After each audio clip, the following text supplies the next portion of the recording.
Now you can hear me. Sorry. Yes, I was muted. ATEM software control sucks. That's all I can say about it. It's very confusing and stupid. And I hate it. I don't want to use it, but I have no choice. I said hello to all of you. I said hello to Erica, Garner, Oaken, Senator Kratoville. Hello, Sparrow. Hello, Adam White. Hello, everybody. How you doing out there? How's it going out there? It's been a minute. I'm in live in a second. How's everybody hanging? Hanging in there? Having fun? Y'all riding this roller coaster? Hello, Greg. I am a communist. Okay, go ahead. Have at ye. Procrastinate. That's how I feel too. I was just like, I don't want to do this. I have a million other things I should do. This is what I want to do. Actually, I'm stopping. I'm in the middle of shooting an episode, and I've been pretty frustrated by it. I'm trying to make THC cocktails, cannabis cocktails. How you doing there? Because of the 420. And I made my little extract. It's right here. Hold on. Pip in. And we'll switch it over to source 3. Yeah, so I made this little extract. And it looks pretty good in the close-up there, huh? It's not producing the numbers I thought it was going to produce. And I didn't bring my notepad with me. But based on my math and based on the concentration of this shit, which is 3.5 grams and 28% thereabouts, it should have a concentration of like 240 milligrams per milliliter. I made the extraction, someone's asking, after carboxylating in a sous vide bag, which is out here. And then I did I used one of these guys. This is called a percolator full of ethanol. I actually did my extraction at 10-to-1, so I had 3.4 grams of decarbed flour that I put into 34 milliliters of ethanol. Time and temp for sous vide. Thank you, Genetic Memory Farms. 93 Celsius, and it was at least 90 minutes, but my timing got messed up. Because it had to come up to temperature. Once it came up to temperature after 93 C, I ran it for 90 minutes. So lab tests consistently show that printed THC percent are chronically low. I'm assuming you mean chronically high. Right, so no, 10-to-1, other way, 1-to-10, however you want to do it. So it should actually have been 42 and change milligrams per milliliter. Ethanol's 95%. So, and then if you account for a 12.3% loss from decarboxylating because the weight changes, I don't even know if I have to, whatever, it's way off. What I think is happening, but I need a scientist to back me up on this, and I'm asking around, is that THC, whatever, it wants as much to be in the plant material as it does in ethanol. And so if you do a 1-to-1 extraction, you should actually expect a 50% extraction because you're leaving half of your active compounds back, because it's not like it dissolves the plant, right? So I used Everclear, yeah. You would expect maybe an equal distribution, so you actually get 50. And if that's the case, then all my math works out. If that's way too much for a drink. Yes.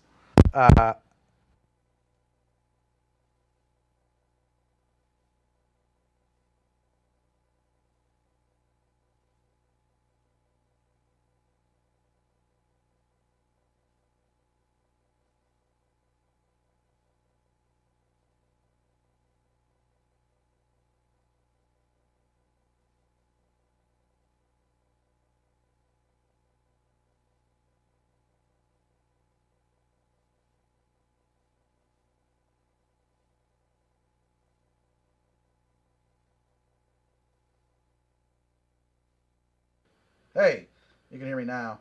My battery died, so that's pretty weird. It doesn't usually happen. I have another mic up here, and you can hear me in left ear right now. I'll be right back. I'm going to be right back and go get another batteries. My bad. 1 second.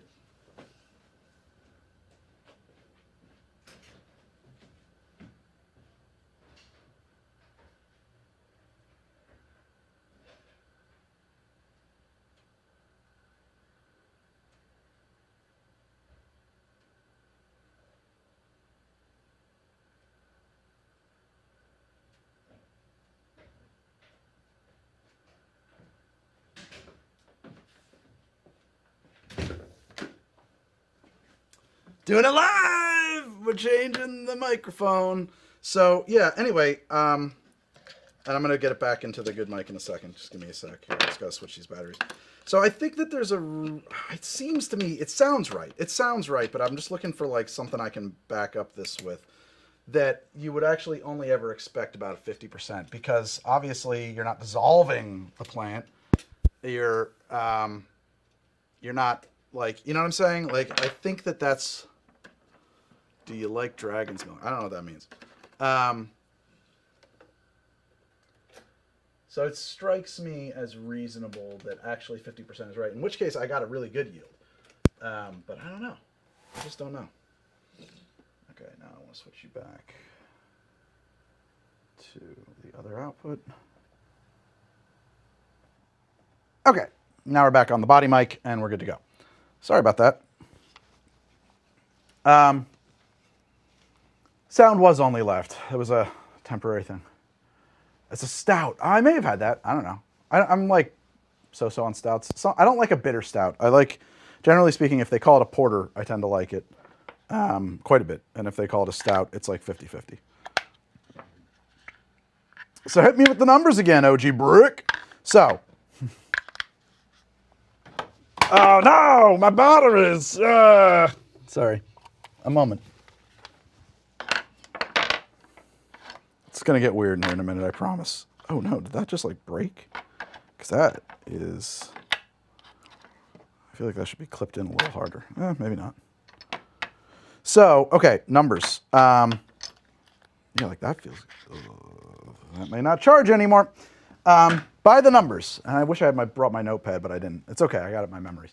So we've got 3.4 grams after decarboxylating this, which is supposed to be 28% THC or THCA, but you know, then it's THC. And then there's maybe there's 12.3% loss in that process, but whether I account for that or not, we're way off, right? And so then you take this guy, and I put with that 3.4 grams, 34 milliliters of ethanol. I let it do its thing in a percolator. I strained it off, and actually I vacuumed it off as well to get every little drippy drop out. And then I test it. Now when I test it, I'm using this T-Check 3 guy, and I can actually show that to you right now. And we'll do that. That'll be fun. That'll be fun. What source is that? That's source 1. There it is, which is a neat little thing. And reviews say it's pretty accurate, but maybe not accurate enough. So we're going to try another run on this. But I can even just show you. Hold on, let me get my, I want you seeing all my apps and shit. So yeah, like that was another, I called that gunk. So if I go to my log, you can actually see here that what I'm actually getting is 11.5 milligrams per milliliter on this. And then if that's at 10 to 1, which is, you know, what came out of the dilution. If I dilute that further, you know, 30, just to confirm that it wasn't like my concern was that this thing only runs up to about 15 before it's supposed to give you an over. It's supposed to give you an over. It will, I'll answer some questions in a minute. And I was worried it wasn't giving me an over message and instead was giving me some like, 10 milligrams, which is like dangerous, right? You don't want that.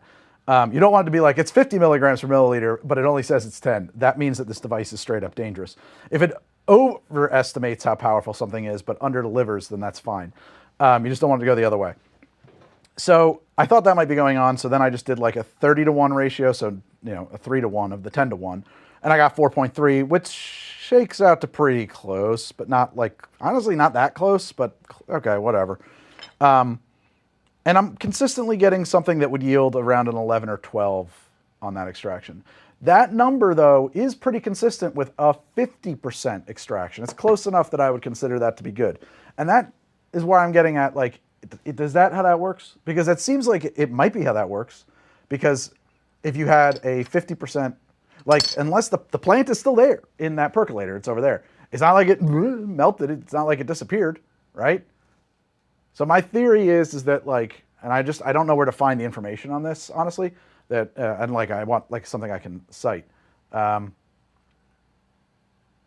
is that like when you do that extraction, the active compounds want to be in the ethanol just as much as they want to be in the plant, and it actually equally diffuses. So then you would end up leaving 50% of your yield in the plant and 50% in your solvent. That's my theory.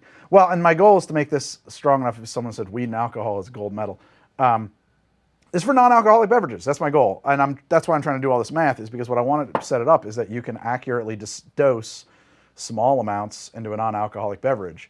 And I want to be able to share that information. But right now, I am not comfortable sharing that information because all my math is way out of whack. And if my math isn't at least reasonably in whack, then we can't do this. So just for a test, I'm going to try ethanol only. Ethanol only. We're going to do a test on just ethanol and see if we're getting a 0. We should get a 0. So this little guy does this process where it calibrates. You put this stuff in here. Why would I put that back in there? And then you have to do this, and it's kind of a pain in the ass because it really wants to make an air bubble. And see, look at that, I made 3 little air bubbles, and I can't smash them out either. So we got to get rid of that because that's going to change the refractive index and throw off the whole test because it's using spectrography. That's good. Now we're good. It's calibrating. Do a second cook and see if you I can't decarb it again. It's soaking wet. But I think that putting it, so that's what I'm thinking. Someone's saying second cook. I'm thinking put another 34 mils of ethanol on the percolator. And then if I get 25% of expected yield, I'll feel pretty confident saying like, okay, that's what's happening. You're getting half as much every time. You mean a second run from second set of flour all the way from the top? I could. I really thought this episode was going to be ready on Friday. This week, but I feel like it's taking way too much time. That's weird. We're having some app problem here. Hold on. But it also might be that this thing sucks. That could be.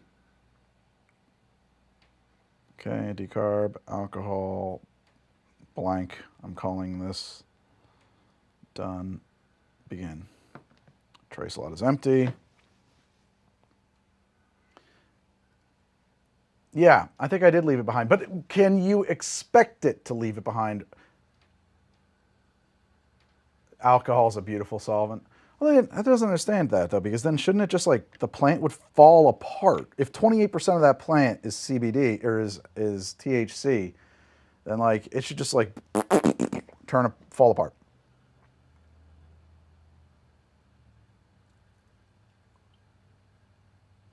It's interesting stuff.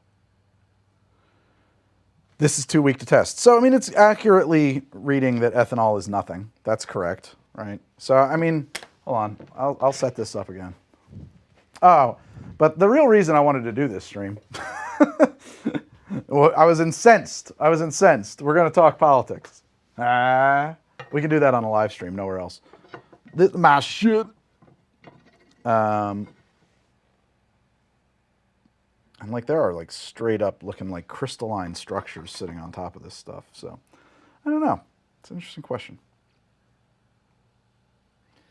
It's hard to figure out dosage. Yeah, and that's the thing. Like, so I was like, oh, you know what? This is going to be relevant. Like, people are into like THC cocktails, mixology. Like, people are drinking less. We should do an episode on that. That'd be interesting. Then it also worked out that 420 is coming up. And maybe this is a blessing in disguise. I don't know if this is the kind of thing you get demonetized for. I want to get this to 34. Yes, that's ethanol that was in there. So I started looking around for information on how to do this. Like, here's the thing. I'm a gigantic lightweight. Like, I like the occasional edible cut into a third. So like 3.3 milligrams or something like that. And that usually puts me into another dimension. And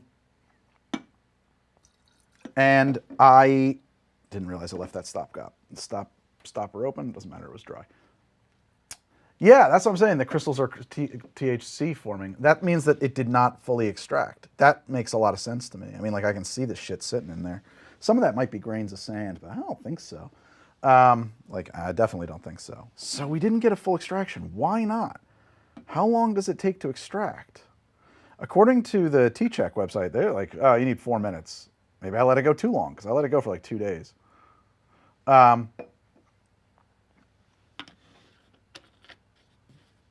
No, not in the lab. It's funny. I shot half of this video so far, and I explained, like, so if you know there's an HCD lab, you might be asking, why aren't you in there? And I was like, because I don't want this to look like I'm in a drug lab. I want this to look classy. Did I freeze it? No. I don't feel like I should have to. When I look into all that stuff, it's like, no, people aren't, it sounds like people are doing that kind of things to get rid of terpenes and shit. And like, I don't want to get rid of anything. I want to work with this as if it was like a mixological ingredient and that I had to deal with the way it tastes, right? That's my whole thing. I could be thinking about this wrong. I'm a real novice when it comes to this shit. We're at 30. I gotta go a little more.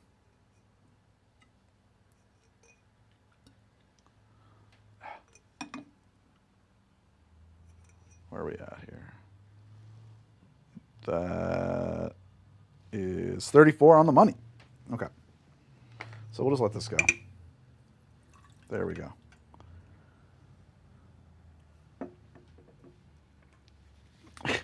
I think that after 1,000 milligrams of edibles at one point, you would need help. I don't think you'd be okay. I think you'd have a problem there. Well, a legit vacuum distillation, I can't. So I'm not equipped for that. So that scraps that.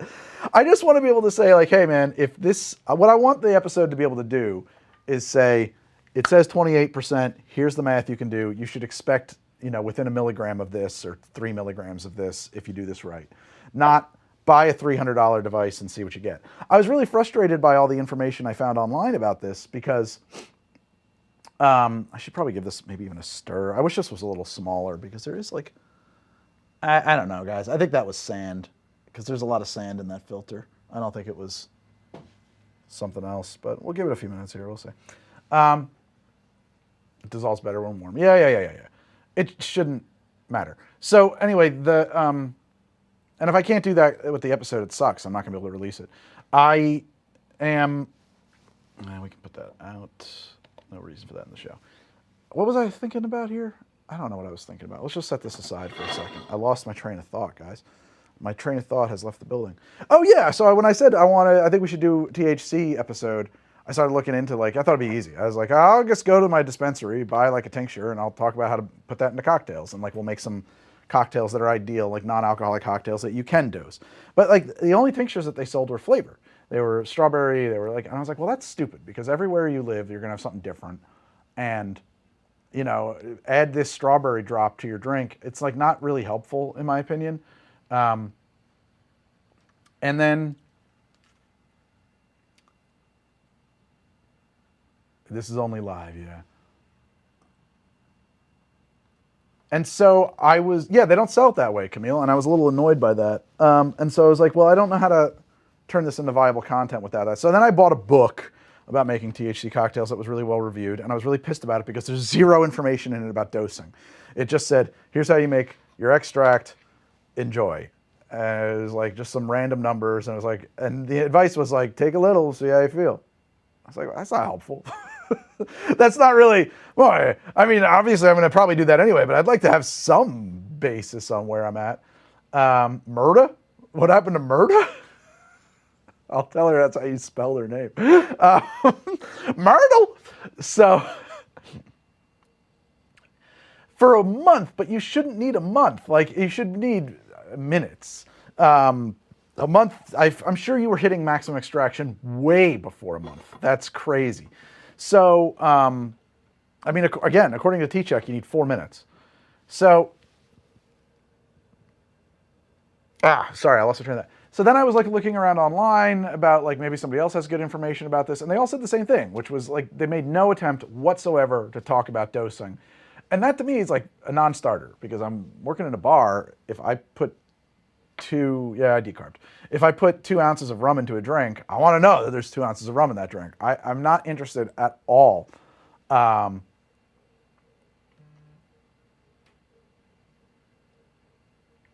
It really takes weeks to get extracted? I don't know. I find that suspicious. Well, thank you for the Canadian dollars, Worship of the Lemons. What tiki drink do you recommend for a person who doesn't have a good alcohol tolerance? Oh, that's an interesting question. There's 2 ways to interpret that. I could recommend something that tastes really strongly, so you drink it slowly. Or I could recommend something that tastes like candy because you don't have like a palate enjoying alcohol yet. No way, takes weeks. Huh. Interesting. Something that'll vary batch to batch. You're just going to want to test each batch on yourself. You're losing your train of thought. You're already drunk. No. It's just I'm talking to 300 people at once, my pal. 343 people at once. So what would I recommend? It's funny, actually. I am not the most, as much as I love tiki drinks, I didn't know that much about tiki drinks, and I made a point now. I'm drinking my way through a couple of books. Recently discovered Lady of Singapore. I really like that drink. If you can look it up and find a copy of it. It's a better version. I don't have it in front of me off the top of my head. I think it's like a better version of even a painkiller, which is a better version of a pina colada. I like that drink a lot. And it's definitely decidedly tiki and appropriate, and it's, I think, lower proof and easy to drink. I like that drink. And if you like something like a pina colada, you'll like that a lot. You'll have the option of concentrating RSO and thinning it down. That's how, yeah, so I bought some RSO here, actually, and I did think about playing with that. And just like squeezing out all of this and then doing the math on that. I think that that might work better, in fact. I mean, it should be really predictable. I should get exactly what I expect. I should do that test, in fact. I should do that test. That should be a test we do. Do you have an air still? What in God's name is an air still? I have some RSO right there.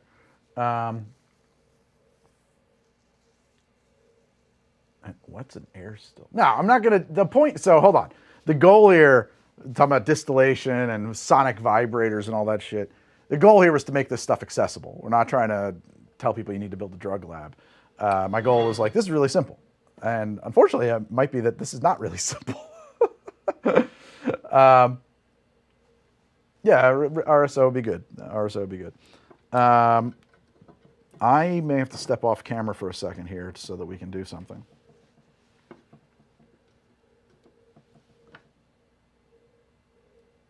Making simple syrup with it. That's interesting. Yeah, I'd have to check Willie's book. I got to wash this little guy out so I don't cross-contaminate my samples, but I'll keep talking to you while I do because we're on a wireless. I can't see your comments, of course. I'm over here at the How to Drink sink. Major upgrade to the studio. We have a sink in it now. You have no idea. You guys have no idea what this is like. This is just like, it's like going from a car with rack and pinion to power steering, you know? It's just unreal.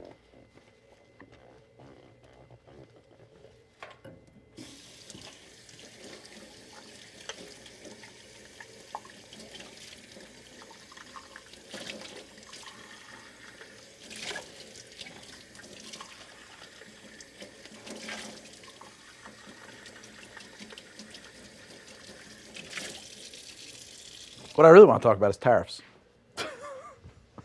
So this is why I'm here. I was responding to a comment. Oh, over there, it looks like a drug lab. I was responding to a comment on a short that was published today. Been publishing the shorts. We're doing shorts now, baby. And there's two people fighting in there, and they were talking about, oh, that's crazy. We went and rebelled over tariffs in 1776 or taxes that nobody was voting on.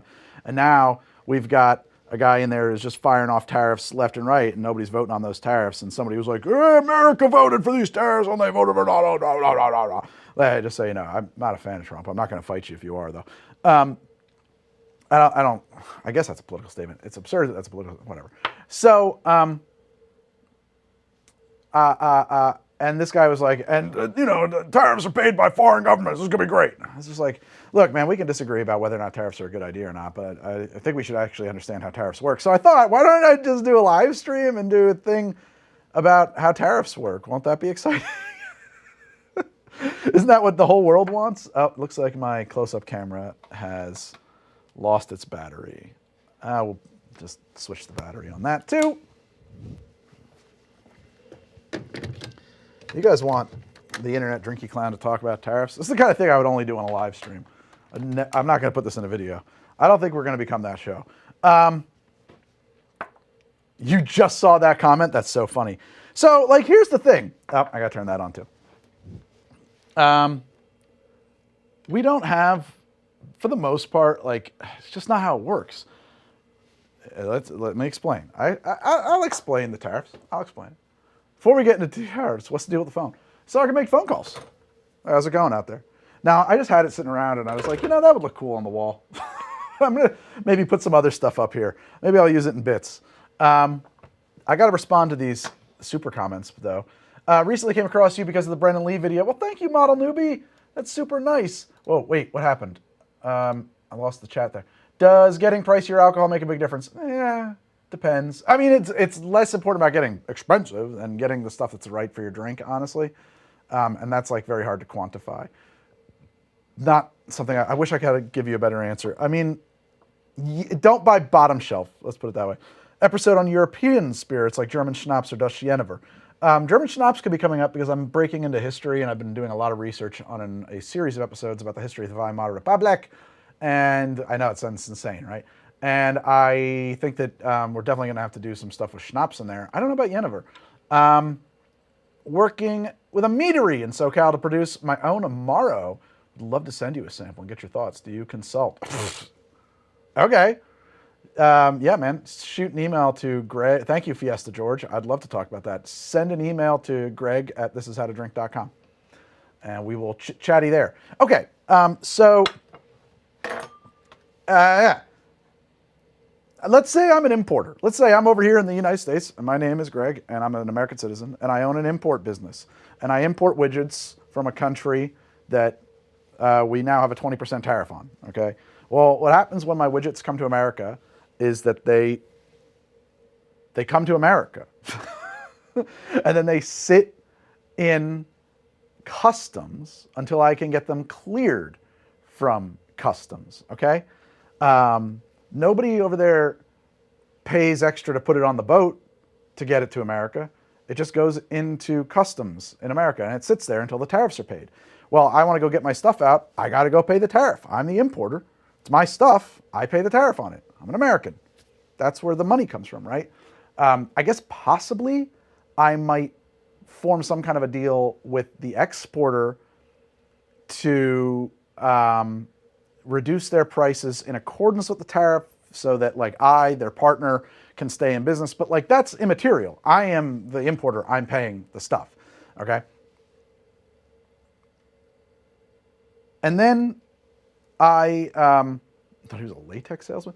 And then I pay my tariff to get the stuff out of stocks. And then either I'm an importer who sells directly, or probably I distribute to Walmart and other places. Well, I mean, those prices are now baked in. And so they become an invisible sales tax paid by US consumers. The concept behind tariffs, it's not to raise revenues. That's not the idea. It's protectionism. The idea is to incentivize importers like myself to not import from that tariff country, or to not import at all, or to go out of business, or to incentivize, and likewise incentivize consumers to not buy imported products from the tariff country. But it's not a mechanism by which, you say, Mr. China, give me your money from the government. Like, that's not how that works. That's just not how that works. I'm not talking about politics. I'm just talking about economics and just like reality. Like, I'm not giving you my opinion at all about whether or not I think tariffs are good or bad. Now I'll editorialize. I don't think it's a good idea. I think it's a mistake. That's the extent of my editorial. I don't think it's a good idea.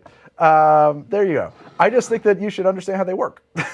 That's all. I couldn't believe that I saw a comment in the wild where somebody was like deeply confused. And it's not their fault that they're confused. I feel bad for them about how tariffs work. It sucked. So, yeah. That's why I'm doing this live stream. So now that I'm done, live stream's over. Let's do source 3. Let's drain this. I know it's only been in here for a few minutes, but again, according to T-Check, it should take 4 minutes to do a potency test.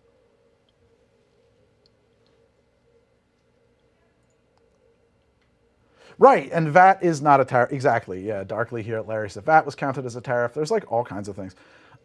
Smoot Hawley certainly didn't work in 1930s. Tariffs can be applied intelligently. Yeah, they can be, and they're usually applied when they're done intelligently, collaboratively. Hey, guys, we're trying to protect our steel industry over here. Well, that's cool. We're trying to protect our, rubber industry over here. All right, neat. So, like, let's set up tariffs that will protect, we're not going to embargo.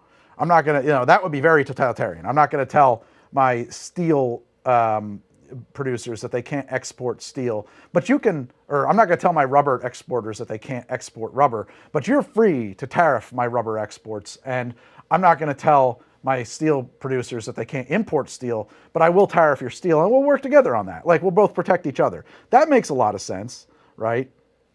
You've got an industry you want to protect. I've got an industry I want to protect. Let's work together on that. The alternative would be to embargo it. Hey, if you export steel, you go to jail. Like, that's crazy. But I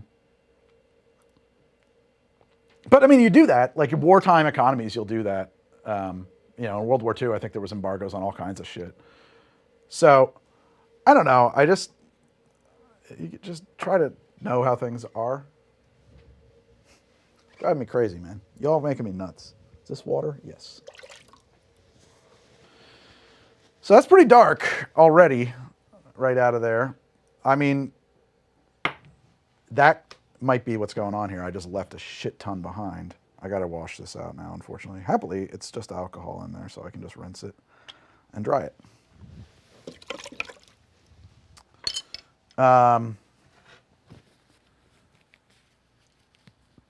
The mob smugglers love tariffs. Well, that's true too.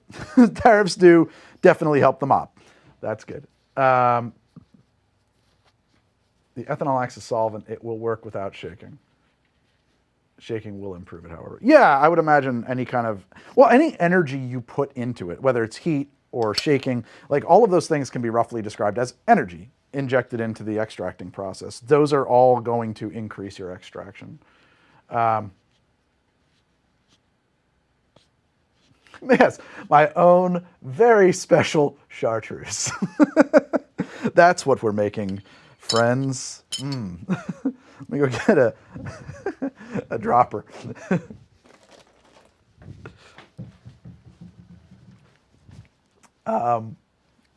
Chartreuse. Don't tell them. Let's switch to the overhead. Okay. Did that right? Yeah. Set my sample up. And I'm glad too, I'm seeing there's nobody in here screaming at me that I'm wrong about how tariffs work, which is good because you all must be very level-headed people. You know, I made a pair of videos that I don't really consider to be political, but I guess they are. I just thought we were having fun with a silly list of the best and worst presidents. Do I agree with it? Maybe. I don't know. Hold on a second. Let me back that up. I may have. Okay, alcohol, yes. Fresh wash, 10 to 1. 1 to 10, since I'm doing all that backwards. Begin the test. Slot is empty. Run it. And I think that's the people who were upset about that, I think, are a real minority of the audience. I think most people are just like quietly enjoying. But I don't know. We did lose some subscribers that day, but we recovered since then. Let me see if I can read this up a little bit. Because I don't want to miss anybody's thing. If someone were going to only have one bottle of tequila in their cabinet for mixing drinks, what tequila would you recommend? That's a great question. Anything that's 100% blue agave, and you either want a Blanco or maybe a Reposado. Tequila is like best enjoyed if it's mixing drinks as a Blanco. I like a Reposado now and again. But like historically, it's interesting too. Like when you get into Mezcal, the Blanco Mezcals, from what I've read, are regarded as like the better test of the Mezcal, the more pure expression of the work that goes into the Mezcal. The aging is like a different, that's like a whole different art form or something. I don't know. But what would I recommend? I really like Fortaleza, but it's a pricier tequila. I also like La Gratona, which is pretty cool. But for a Blanco, like honestly, I'm just like looking over here. I guess La Tromba is good. Like I have a whole bunch. Anything that's 100% blue agave made in Mexico should be pretty fun. I'm sorry if that's like a cop-out. You love the historical videos. Amazing. Thank you. Okay. Let's see if we're ready to go here. Oh, shit. I got to do it again because I did that wrong. Run this test. Connect. I have to say the Bluetoothiness of it is pretty cool. It's very, it's good. It pairs easily and it stays paired when you're using it. Begin the test. Okay. Slot's empty.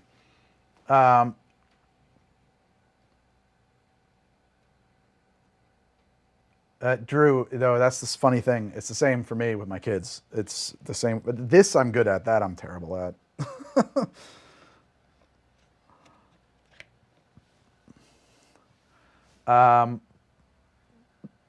Yeah, Fortaleza is great. I did miss a super chat. Are you sure? I don't think so. Let me see here. Viewer activity. I have that over here too. Oh, your improved whiskey cocktails made you swear off old fashions and fall in love with maraschino. Do you have a maraschino episode? An episode on maraschino. I don't know what that would even be, to be honest. So this comes up as 2.8 milligrams per milliliter. First off, the fact that we're getting anything indicates that we're way beyond. We definitely did not finish our extraction.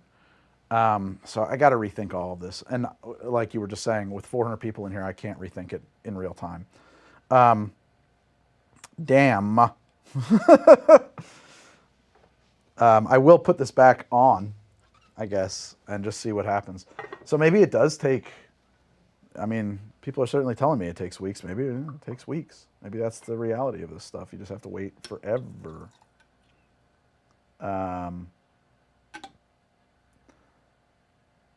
It's a little frustrating. Damn it. Janet. We could do the RSO maneuver. I'm trying to think about how I would want to do that. I would have to put, well, like how concentrated is this? This shit is, of course it's ripped. No, it's not. This is 76% THC. That would be interesting, because then we would get a usable test. I'm not going to do that right now. If I do that, it's got to be part of the episode. And this is not, I'm not set up to make this part of the episode. I will wash this out. Nah, I'll just clean it out later. I don't want to walk away from camera. I do want to crack open this little red guy, because these are tasty. And to do that, I need to get into my ice. Where did I put that glass? I grabbed a glass, didn't I? What? Greg? Where is glass? Oh. Oh, there's a glass. That's perfect.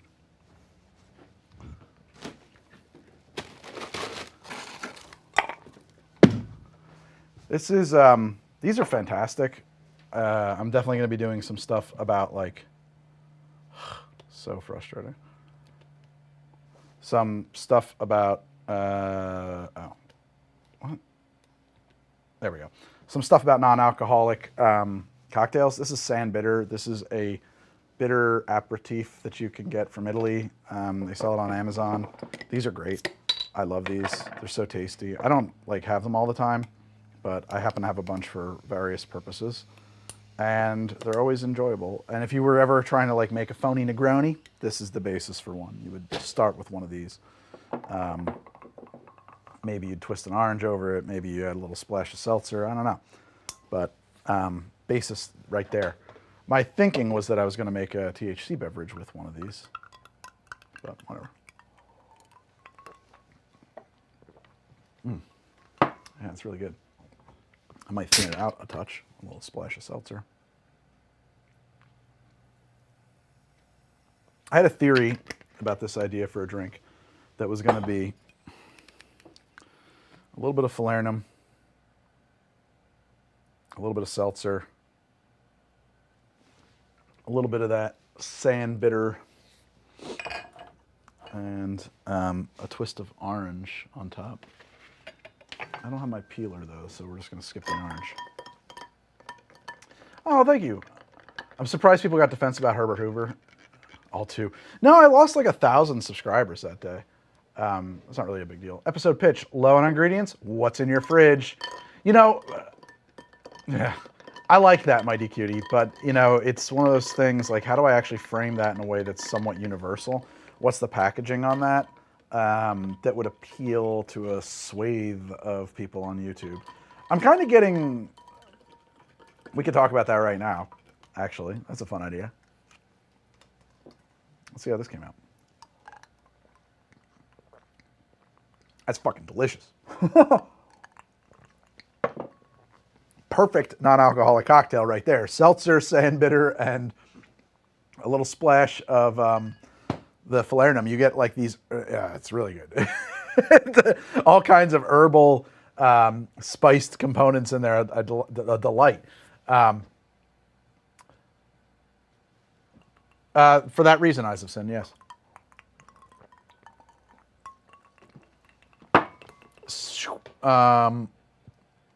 Okay, cool. I'm caught up on supers. So, I lost my train of thought again.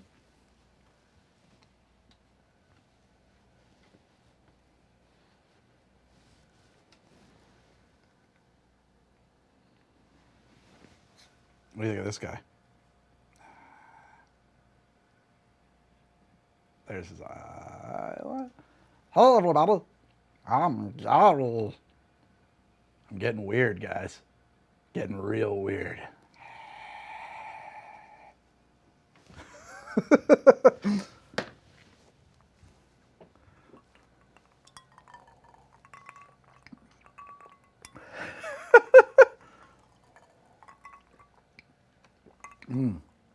What's a warmbo? Syphil and Ollie, hell yeah. That is the problem with non-alcoholic cocktails, man. They just disappear. They just happen. That's one of the things I hate about it. I can't put it away. Oh, Subnor's News does a puppet. That's right. I forgot about that. Yeah. I'm trying to do more puppet stuff. I'd like to get into voice acting. So I might start doing like a whole puppet thing with that.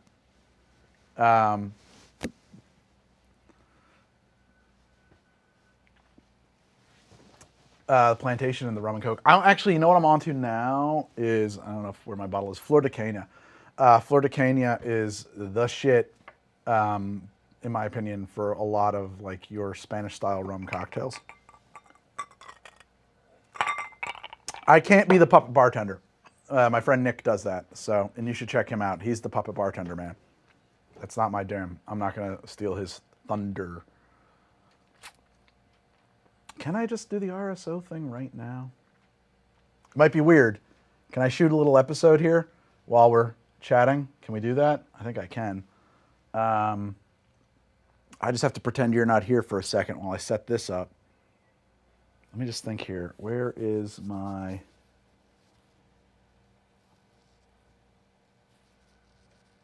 Good for you, Eyes of Sin.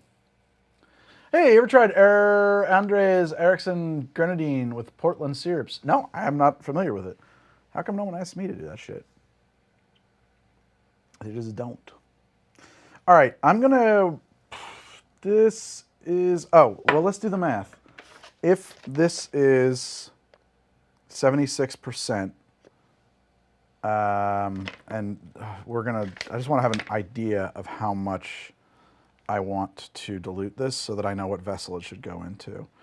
We got 7,000 milligrams there times 0.76, and this should already be decarbed because it's RSO.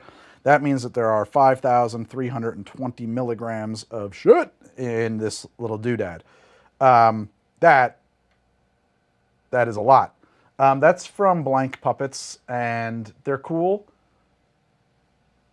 It's not a great puppet for me. It does not fit my hand very well. In fact, to do any work with it properly, I can't use the thumb pocket. I have to put my thumb outside of the jaw structure. Otherwise, I physically can't. In fact, trying to, this finger is sprained like crazy. And I asked them, I was like, is my hand too big for this? And they kind of told me, like, that's not possible. Nobody's hand is too big for this. I'm like, I don't even have big hands. Like, I have normal size hands. Oh, the RSO, Black Label. Yeah, okay. I thought you were like a puppet person. I don't know. So, okay. I want about 1 milligram per milliliter, maybe 2 milligrams per milliliter would be ideal to do that. Well, what I want to do is, what I want to do is figure this out, right? So that's 5,000. Right. Divide that by 7. 760 milliliters per gram. So 7 mils of ethanol would yield 760. 70 would yield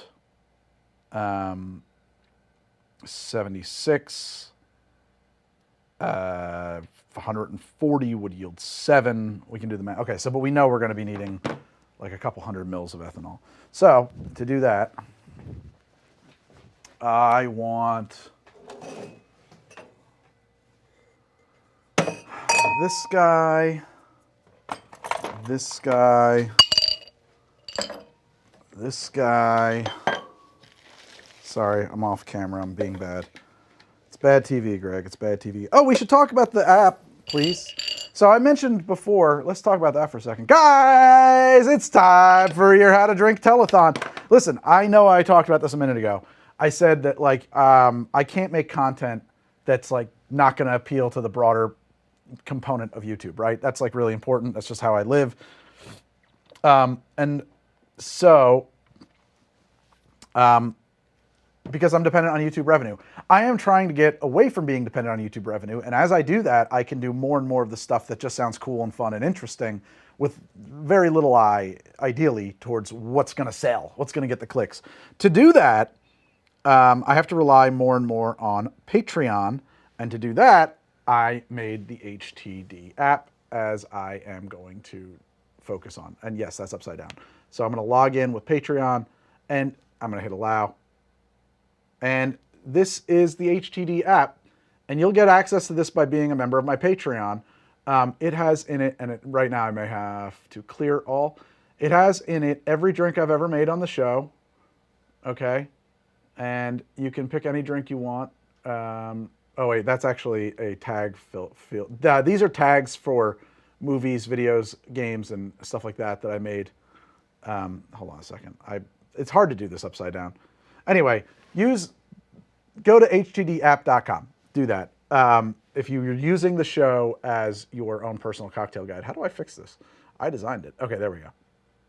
Right, so that's why, because I'm in faves. There's a switch here that lets you show just the drinks that you've saved for your own personal uses. This is the worst way to do this, Greg. Okay, and so there you can see all of the drinks from the show. It's over 1,400 if I'm not mistaken. I can go to media adapted from and pick out like Avatar: The Last Airbender. And now it'll show me just the drinks I made from that episode where I talked about Avatar: The Last Airbender.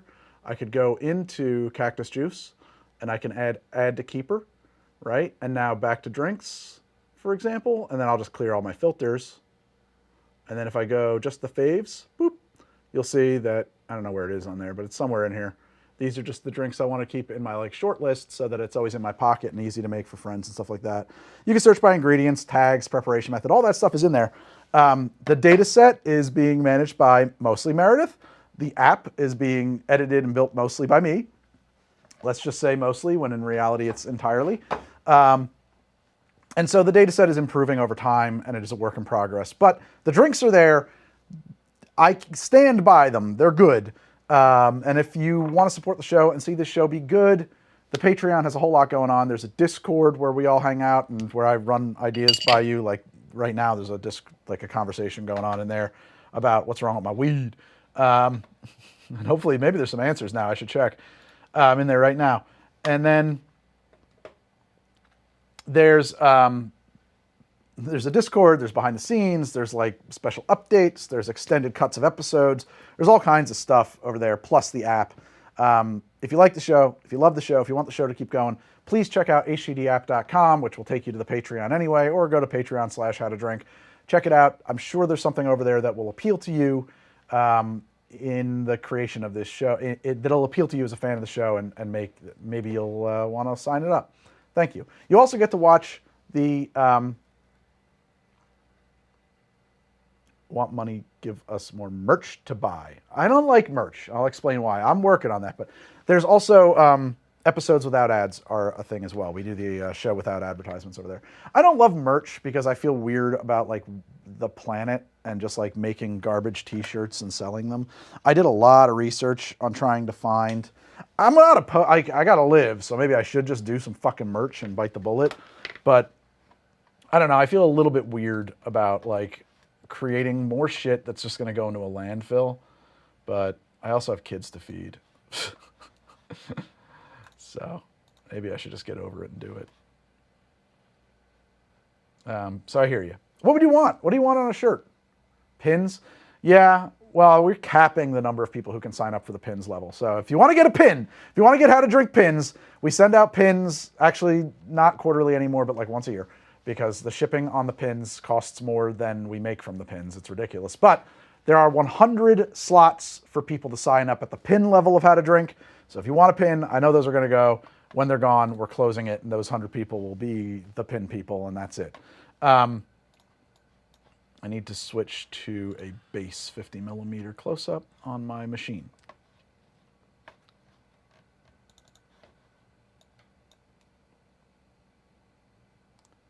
Stickers are cheap. Yeah, but you still have to ship them. But that's an interesting question. I never thought about stickers. You don't quote me on that, Jessica. I think pins is at 20, actually. I understand. You know, you're supporting the show, and if that's important to you, fine. And if that's not, like, if you don't want to support the show like that, that's fine too. That's fine. I'm not upset about that. You have to make your own choices about what's worthwhile to you, and I appreciate you either way. I think it's great that you're here hanging out with me. Thank you. And I appreciate especially the people who are supporting the show with their monies. Thank you very much. Collab with a distillery. Legally, that's really not possible. That's like, yeah, it's weird how impossible that turns out to be. Clear access. I wish I could show you what I'm working on here. Tilt, because probably some of you would find this stuff pretty interesting. All right, add keyframe to selected access. Scrub along. I'm just setting up my close-up camera for this. Does the app have any way to say, these are the bottles I have, what can I make? Not yet. Not yet. That's like a level 2.0 thing. There's other things I want to do with it too. Well, it does. I mean, you can search by ingredients and you can filter by ingredients for sure. So that's sort of like that. It's not really, I don't think, personally, it's not like a perfect realization of the thing you just described to me though, so I wouldn't say that we have that. Add keyframe to selected access. Cool. So, to do this, here's what we're going to do. All right, guys, I can't talk to the chat room for a few minutes. I'm still here, but I have to film part of this episode now. So here we go. Are we, oh, no. Are we rolling? Yeah, but not the way I want you to. And let's adjust this focus. There we go. And let's, yeah, that's okay. Don't worry about that. That's fine too. Okay. And I'll try to keep this all interesting looking. Okay. Rolling, rolling, rolling, rolling, loading and go. Boom.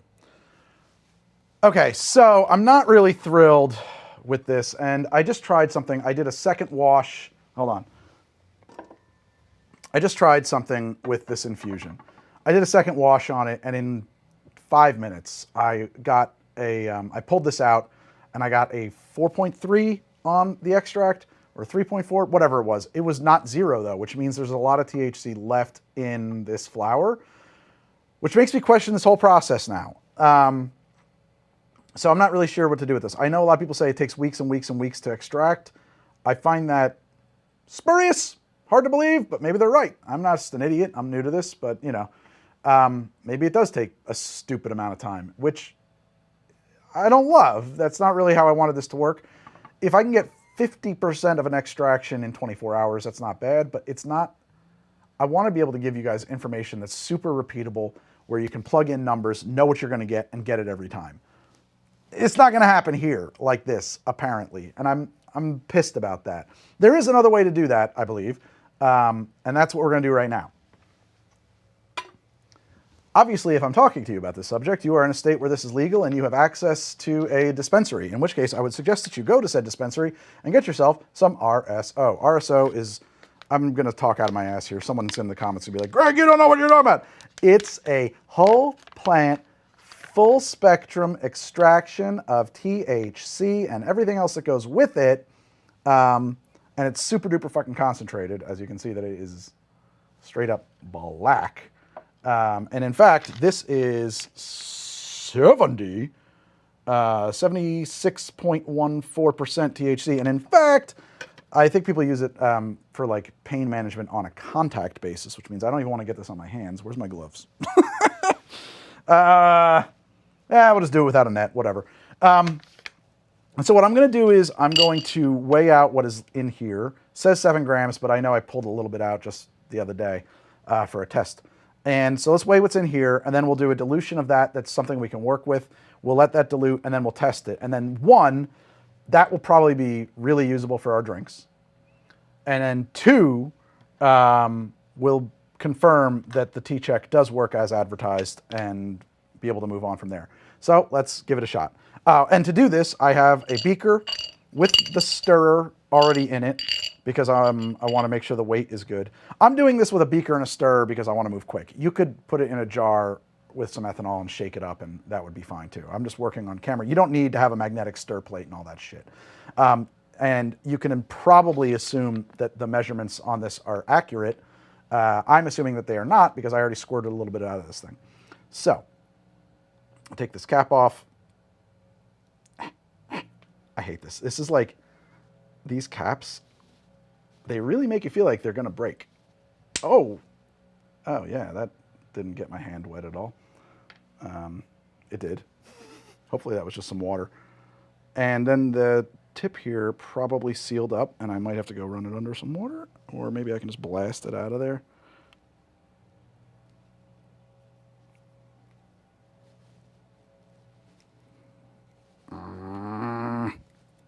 Come on. They should have like a bigger plunger on this thing. Holy shit. Oh, God.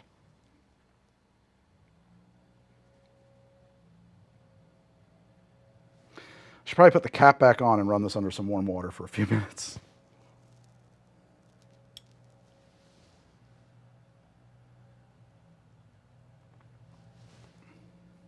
Someone's telling me, hold it in your, someone's telling me, you don't exist, chat room.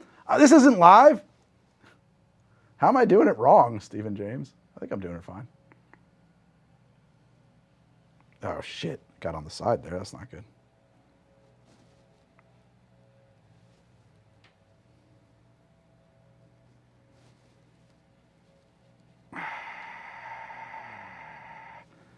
This is the worst.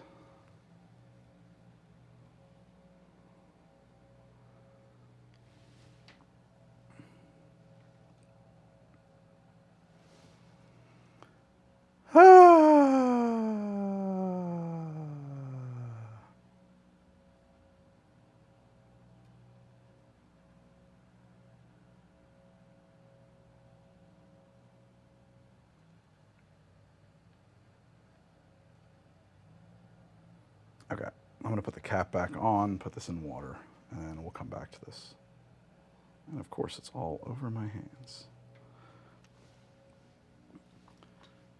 Cut on that. All right, so chat, just to answer a few questions I saw. Yeah, we're making marijuana extract for use in cocktails. This stuff is super duper sticky and difficult to get out of here. So I'm going to run it under some warm water. Somebody said you have to ingest it. I do know for a fact that like people use RSO for like subdermal, like on their skin for pain management. I don't know if it works, but I know people use it that way. If it works in that way, I would assume that you could get some through your skin, but maybe not. I don't know. Better safe than sorry.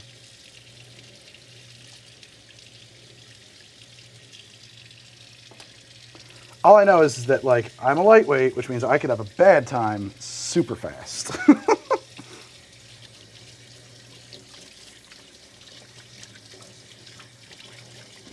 And I cannot see you, chat room, because I don't have like a heads-up display in front of my eyes. I'm away from the window, so I'm standing by the sink here, heating up this little jar. Actually, do I have a glass or something I can just stuff it into? I can go back to the chat room. There we go. There we go. Let that sit in there for a minute. Let me scroll up.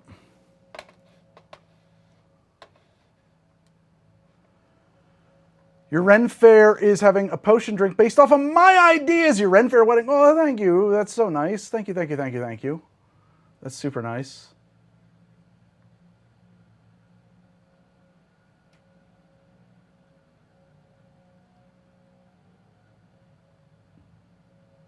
Stand back. He's attempting science. What happened to the HDD lab? HDD lab is being used. I film in there all the time. I'm still working on stuff for that, but that's mostly for soft drinks. I didn't want to do marijuana content in there because I thought that if you looked at the HDD lab and I started talking about drug shit, people would say, this is weird. I felt like we should keep it classy instead of doing it from my post-apocalyptic cyberpunk bunker.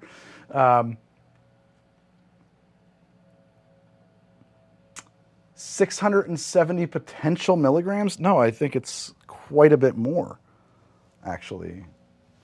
No, because there's 7,000 milligrams of content. A gram has 1,000 milligrams, so we have 7,000 times 0.76.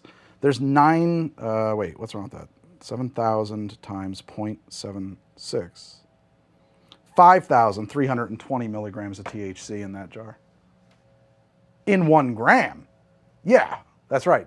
But it's not 67%. It's, maybe you guys are having a different conversation. This is 76% and it's 7 grams. So a lot of weed.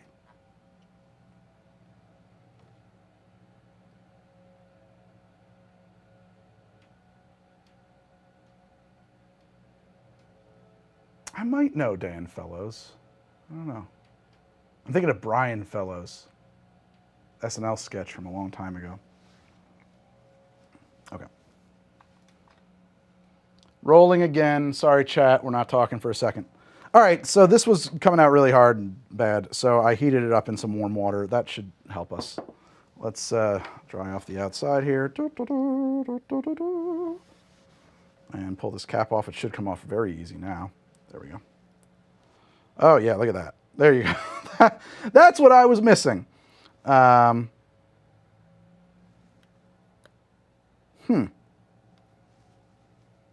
That's interesting, though.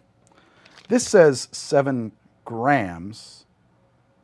I think they mislabeled that. That is 0.7 grams. In fact, it's 0.7 grams exactly. And in truth, I don't think there's any possible way that was ever going to be 7 grams. But I got 0.7 right on there. So I don't know what else it could be. Tossing this in the trash.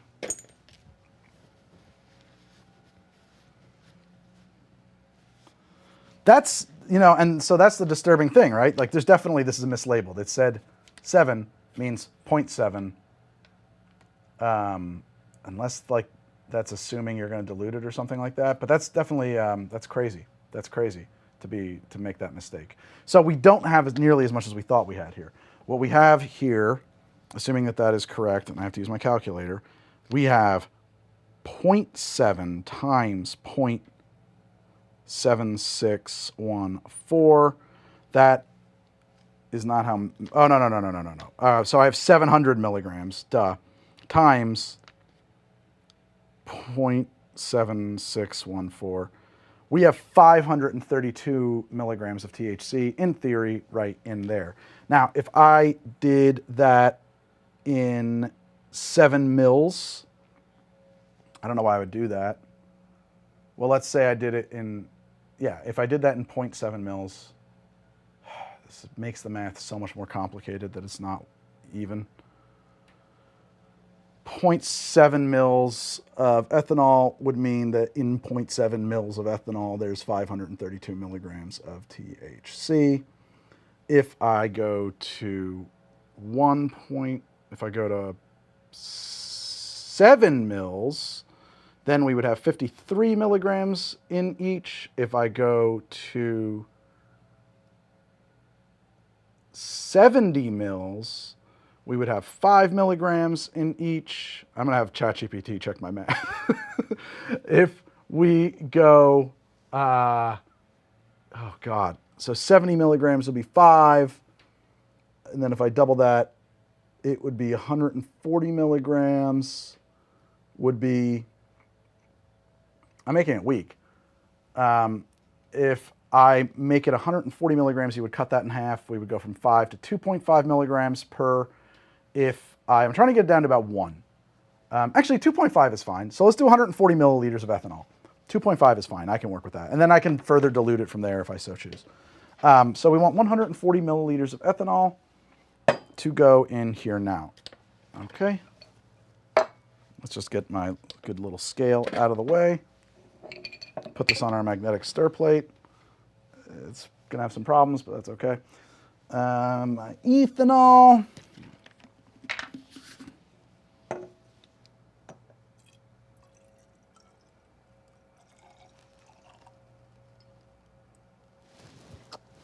That's 100. Good. And remember, and so if this math is correct, we should end up with 2.5 milligrams approximately per milliliter of our solution. And now I want to add another 40. And I hate this part because I have to like potentially damage my back to line this up. Right on the meniscus, and that's the other 40 for our 140. We're going to have to get that stuff off the side down in there, but that's okay. We can work on that. I am going to set that to stir, and it's going to take a little while.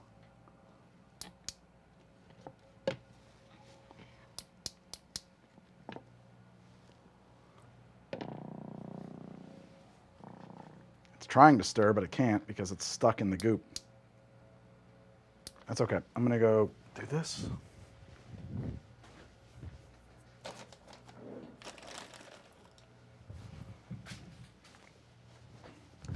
I, being an idiot of sound mind, have glued my stir rod into our RSO. I needed to do this anyway because I want to start rinsing this stuff down the side. And so I'm just going to kind of like continually recirculate this. And that will wash eventually. And also, just by being in the ethanol, the stuff sitting on the bottom is going to soften. And then I'll poke it with this a little bit. Oh, wow, that's like glued. Really glued. Okay.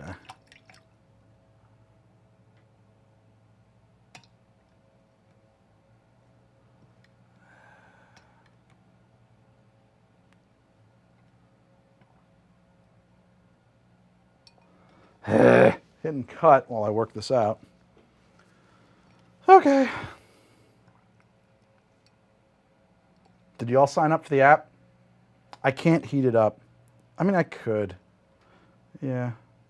But we're going to lose ethanol in that. No, not necessarily.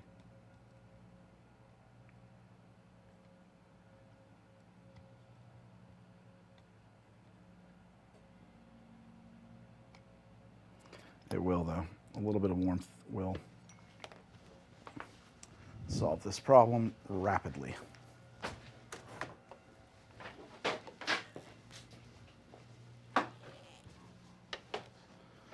Shh. Don't tell the internet. I don't want this to appear more complicated than it needs to be. The only reason I have to use this is because I did this stupid. Now, I'll shoot it that way, just in case I want to go that route.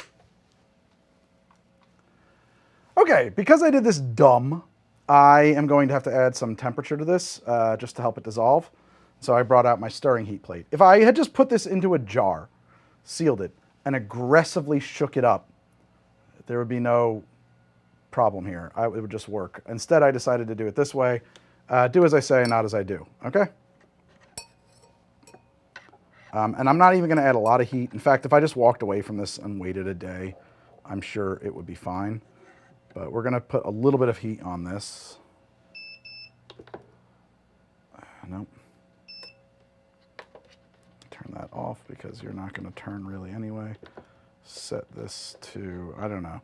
Ethanol would evaporate at 70, so I'm just going to set it to like 50. We don't want to evaporate it. So we just want to warm it up a little bit. And as we saw before, just putting it in hot water made it pretty runny. So there we go.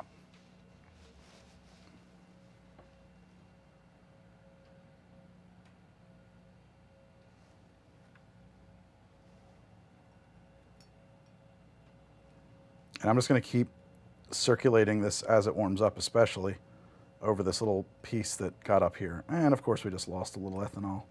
But as I said, if our math is close enough, I'm happy.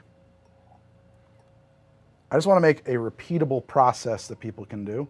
And I don't think I'm not inventing the wheel. This is pretty normal shit, I think, in some circles, but maybe not to my audience. And that is slowly dissolving.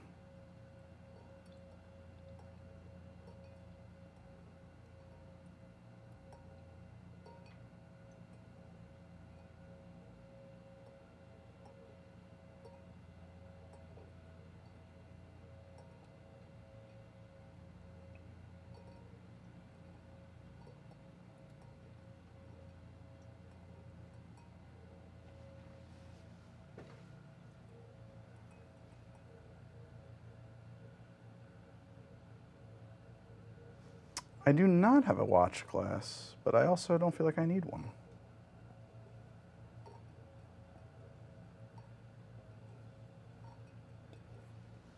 We're really just like warming this up a little bit, very small. In fact, as soon as this thing starts stirring, I can take it off heat.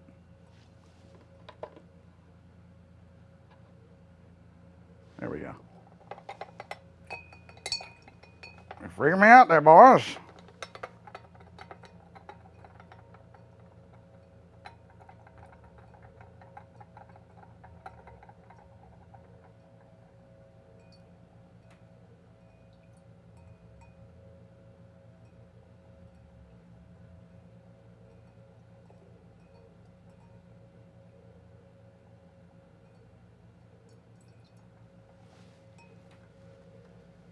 You are trying to get a weed cocktails episode.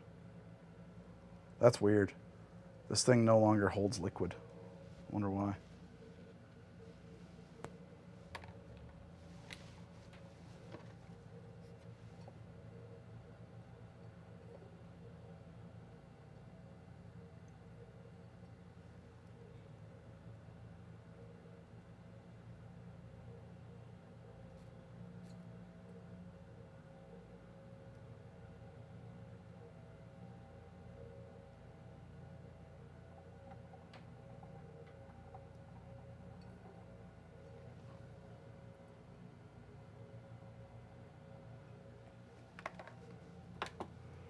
I'm actually going to kill the heat now because that's hot enough.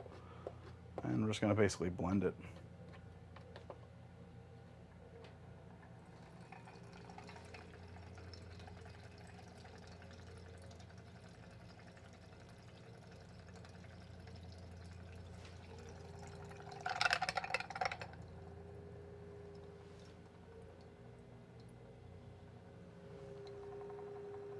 I think we've done it. I think there's a little bit left on the bottom there. Let's let it go.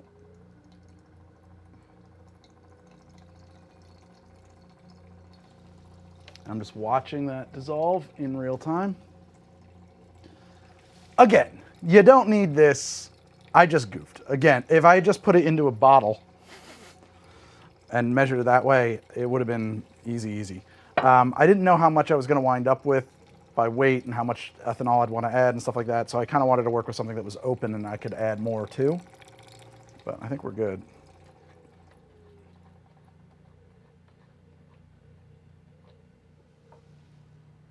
Yep, that'll do it.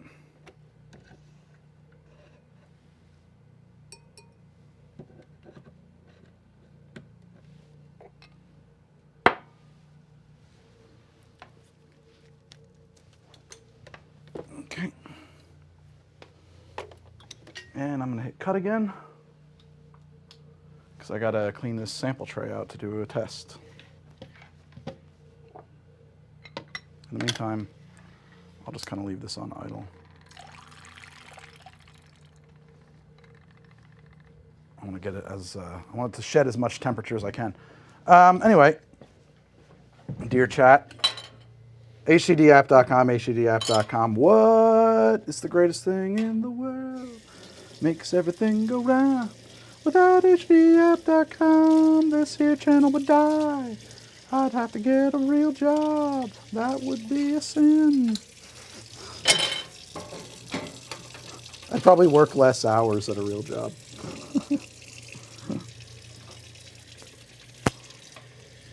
My kids would know my name. Really, what you should do is help me kill this channel so that I can go get a real job and become a normal, productive member of society. Using that reverse psychology on the audience.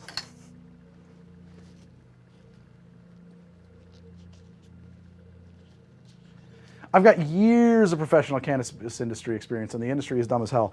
I'm going to tell you what. I mean, it's in the beginning of this episode that you're not seeing. The reason I'm down this path is because I was so pissed trying to figure out what the difference between extract and tincture was on the internet. Every single company was operating on their own definition of them, and none of them were the pharmacologically recognized meanings of those two words, and it infuriated me.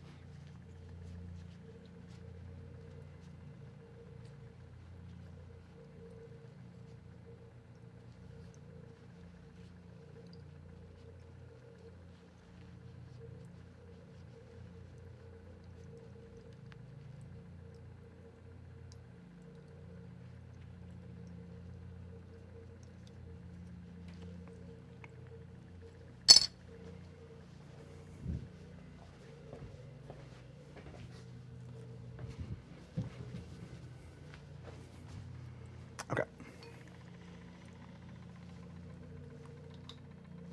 All right, this RSO is well dissolved, thoroughly distributed in our ethanol.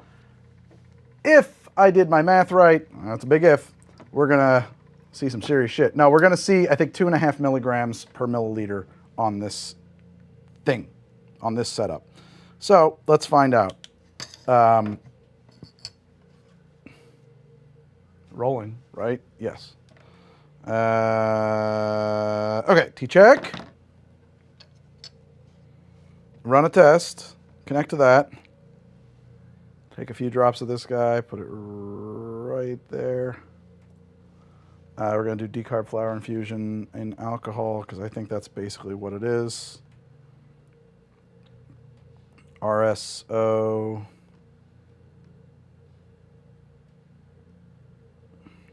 And we'll just take a guess. Begin the test.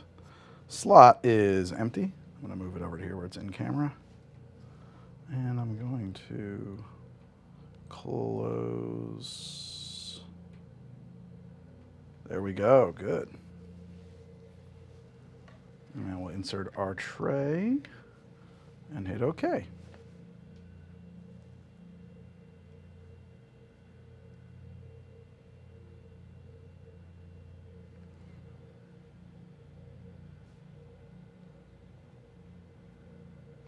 $1.5 milligrams.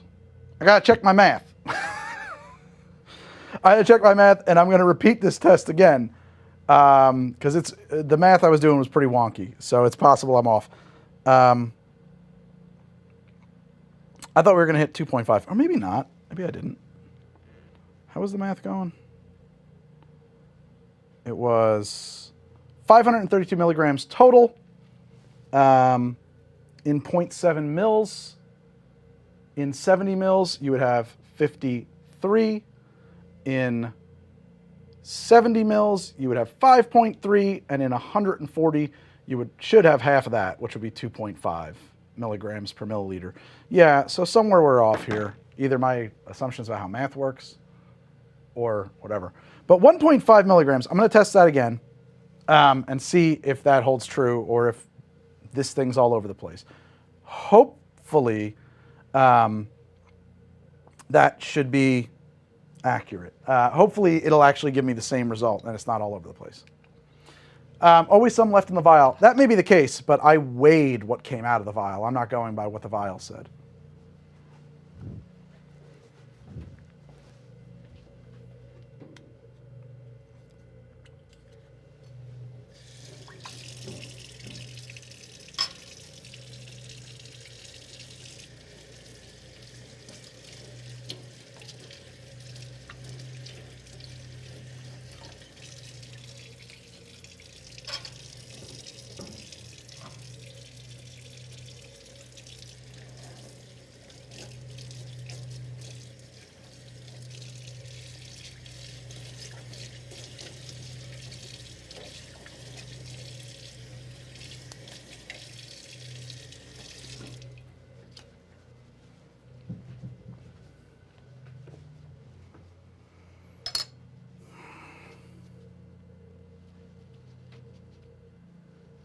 I am accurate. I am assuming it was accurately tested at 76. That's a good point. It was already off by the weight, so who knows? But if those things aren't accurate, then like, ugh, all of this sucks, you know?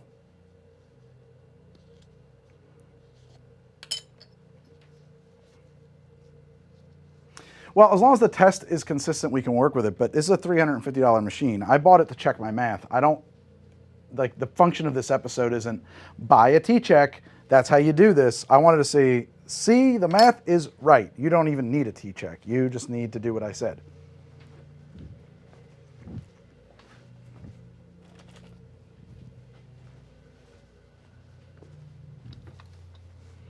Okay, so I'm going to run this test one more time and see how close we are to accurate.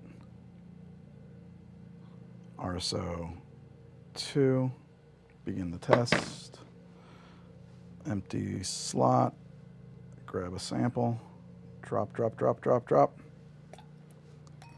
and do this. Oh, did you? I don't know if that sample worked. I don't love this tray, but I get it. It's it's pretty good, all things equal. Okay, that's good. That's good. In you go. Let's see what we get. If it's out of whack, fuck.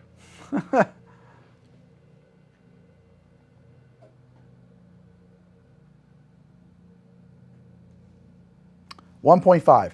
So offline, Greg's going to check his math 3 more times and ask some other people to check his math too. Maybe 1.5 is exactly what I should expect, but we're getting 1.5 consistently.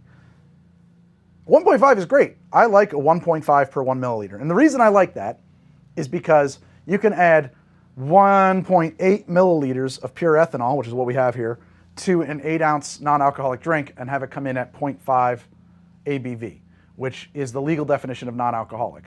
That means I can put, I don't know what the actual math is, but at least 1.5 milligrams of THC into a non-alcoholic beverage and have it remain a non-alcoholic beverage that has THC in it. That is pretty cool. That was my goal. At this rate, I could have two of these, 2 drinks with a mill each or in each that are non-alcoholic and not go into another dimension. That's great. 3 milligrams is just about right for me. Plus minus 3%. That's an interesting point. If that's the case, yeah, but then it would have to be consistent, right? So if it was 2.5 times 0.03, or actually 0.097, no, 0.97. Even that's, yeah, if it was 3% under, it's not going to hit 1.5 instead of 2.5. It's going to hit 2.425. So, yeah, that's fine. All right. I think that what I'm going to do now is stick this into a seltzer and see what it does to me. And I'll let you know if it felt like 1.5 milligrams. So see you tomorrow. How to Drink episode. Where's my cut button? All right, now we're done filming the show. We can stick with, oh, you know what? Hold on. The first thing I'm going to do now is take this guy and I'm going to put it into a tincture bottle. These are really handy things to have, and you should have them. And then I'm going to label it, although I'm not going to do it on the show because my wife borrowed my labeler. I don't know where it is. It's somewhere in the house. I'm going to have to go find it. Label this stuff and keep it out of the reach of kids and other people who would unsuspectingly find it. That could be a catastrophe. So don't have a catastrophe. You know, you put it where you keep all your other weed. I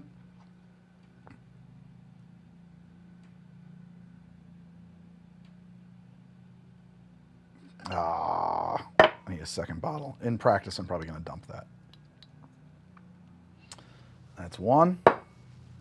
Yeah, I got another bottle right here. And two.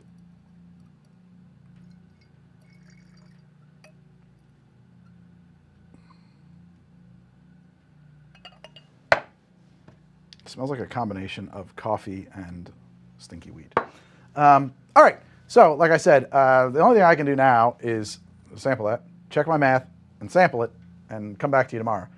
So let's come back to you tomorrow. All right. So just for those of you who've been watching the live stream, that wasn't me saying goodbye to you. That was me saying goodbye to the episode for a minute because I've been filming the episode at the same time. I am going to wash this. I'll be right back.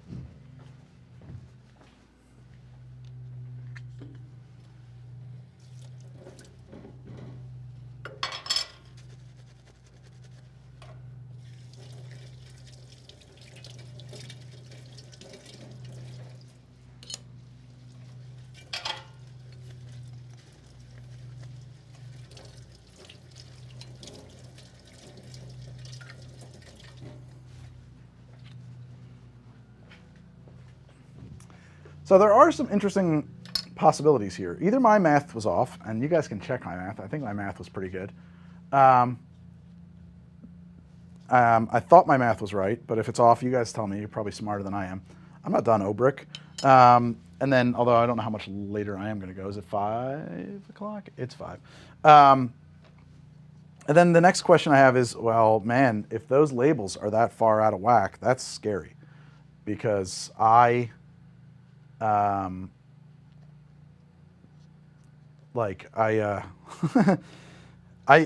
you know, those are the numbers I rely on. That explains why the edibles are very different. It has nothing to do with this strain or that strain. It's because they're all over the fucking place in terms of potency, which very well could be the case.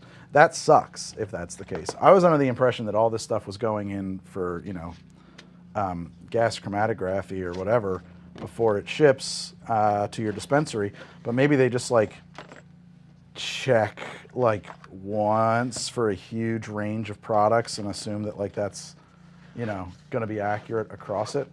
That like, oh yeah, well, you know, we took that plant and this edible we made from it and we tested it, and so that's true for all the plants in that harvest and these edibles, right? So the weight of the 7.6 RSO was 0.7 grams, and I put it in 150 milliliters of ethanol. And I thought that would yield something around 2.5 milligrams, but 2.5 milligrams of per milliliter, but I got 1.5 milligrams per milliliter, which is so precisely off that it makes me wonder if I'm just wrong, that like I just did my math wrong. That's common.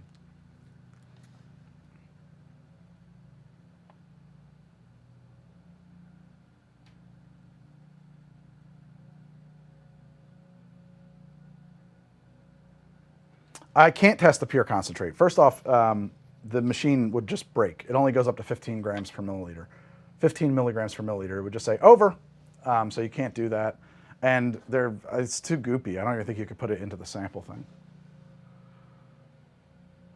Do they measure every bottle of alcohol individually? I thought the number on the label was averaged across all the batches. No.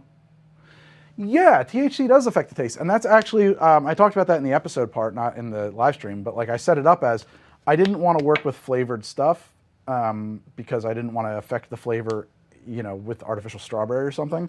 If anything, I want it to be like cannabis bitters. I wanted to use the flavor of the cannabis as part of a drink that you would build with it around it, because it's like, you know, it's not far off of some other stuff that we use in cocktails. Like, I don't think it's super far away from de-sweetened Benedictine or Genepi or a bunch of other stuff too. So, so like, there's no reason why you couldn't use it to make drinks that work with the flavor. So that was my goal. The RSO is the whole plant, so it should have all those thingies in there that make it taste. THC tastes like oil. I suppose it. I mean, I don't know that you've ever tasted straight up THC. It had to be in something, I assume. Not trying to be personal, but what state did you acquire them in? New Jersey. Each state has different rules about how often and how testing is carried out. So that's a fair point, actually. I don't know it. Favorite song about alcohol? Margaritaville. And by the way, thank you to Roland Bain. I'm just scrolling up looking to see if I missed anybody else's. I can do it the other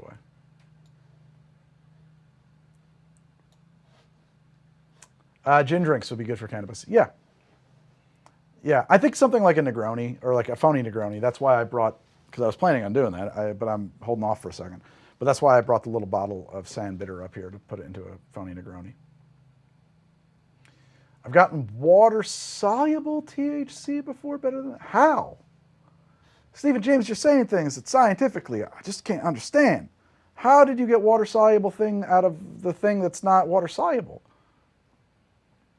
Yeah, exactly, Eyes of Sin. Of course, because they have different terpenes, and terpenes are flavorants. That's what they are. They're flavorants. They're, you know, I don't know what's in orange, but in lemon, and that's why like artificial gin is like impossible to make, because the main flavor components in gin are terpenes, and terpenes are not water soluble. They're only oil soluble.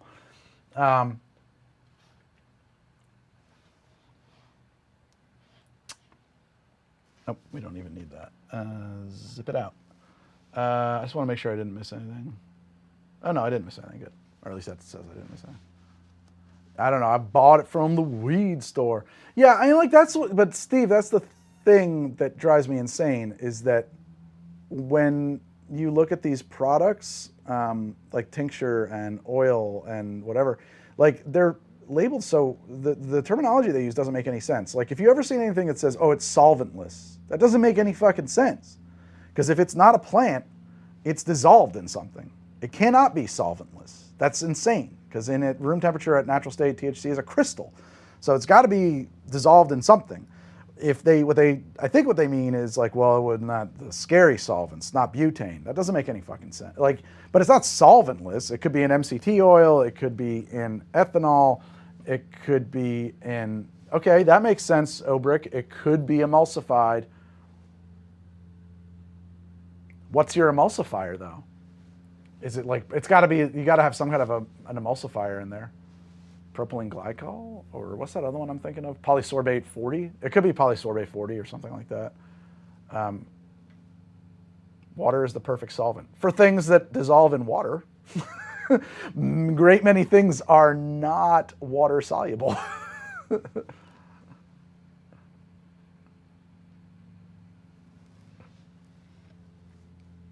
What does emulsify mean? Emulsify is, you can have a water in oil emulsification or an oil in water emulsification. It basically means that you took something that doesn't dissolve in something else and you broke it into teeny tiny little droplets that are wrapped in either a hydrophilic or lipophilic molecule that prevents them from binding into a cohesive substance with the thing that they're floating in, and therefore they are equally distributed all the way throughout the thing that they will not dissolve into. Woo! Fuck yeah! Hell yeah, man, I nailed that. That was tough.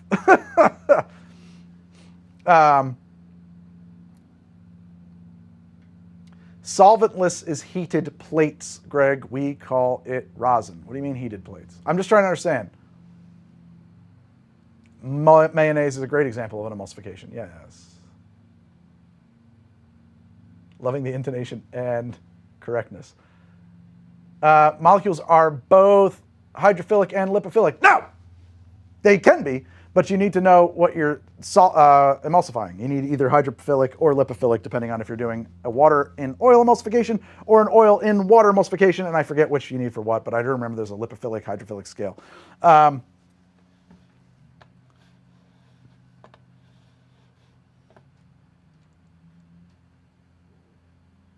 Solventless is heated plates. We call it rosin. Aiolis are emulsifications, mayo, hollandaise. Yes, fact. Interesting, sounds hard to do. So the thing about that gin and tonic is that it's depends on the size of your molecules, if I'm not mistaken. So some things are pretty easy to make solvents of, or to make emulsifications of. Egg is an example. Egg yolks rather, and oils. They love to play together. And I kind of forget, it has to do with the lipophilic hydrophilic issue thing. But you need like a high shear mixing thing, and those are really expensive. You need to be able to make like 1 micrometer droplets. The smaller your droplets, the better. So like your blender is cool, your food processor is cool, your whisk is cool, but it can't do what a high shear mixer can do, which is a thing in a laboratory or a food science lab or whatever. And it makes much smaller droplets. And that's honestly, it is like down to the thickness of the blade is like what we're talking about at that point. How tiny are your slices through this liquidy, oily stuff. And then you can emulsify just about anything.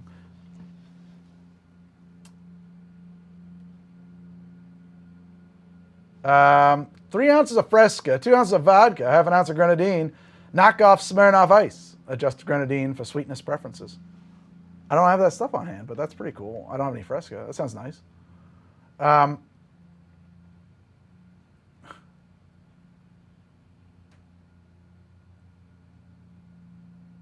reading the chat. So you take a fresh flour, squish it between heated plates, and the oil will run onto a player that is solventless. Okay, I buy that. That's not the description I saw of other solventless stuff. It said that like, oh, well, we put it into MCT oil, therefore it's solventless. It's like, I think that a lot of these companies don't know what they're selling.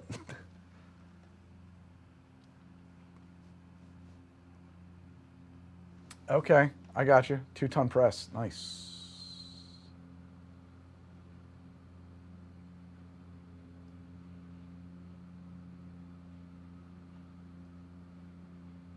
What's your favorite cocktail, gin and tonic?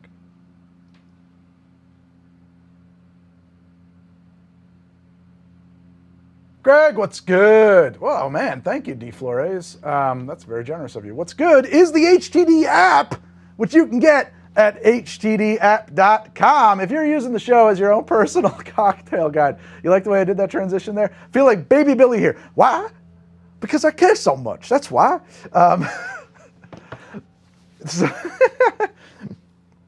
So if you go to htdapp.com, if you're using the show as your own personal cocktail guide, and I know a lot of people are, they say, I'm going to make a bee's knees, and they go to how to drink bee's knees, and they find out that I've probably made that drink twice on the entire history of the show. I don't even know if I've made it once.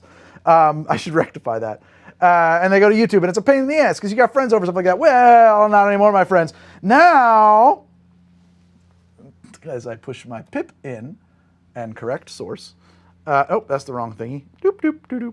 You can go to htdapp.com and use the show as your own personal cocktail guide. You're going to see that those are my favorite drinks because I have my favorites selected. Yes, this is upside down. I'm sorry. I'm doing my best. I have my favorites selected, but I could also unsect that and just see everybody. And I could pick media adapted from and pick that movie or game or whatever that you remember me making a drink from. You can use tags, which we're setting and expanding and trying to make that word intuitive. Preparation method, ingredients is in there, like all that stuff is in there. And so, look at that. All those drinks, that's like 1,400 drinks from the show. They're all in there. Isn't that neat? You can have that in your pocket at my Discord at Discord. Sorry. Woo!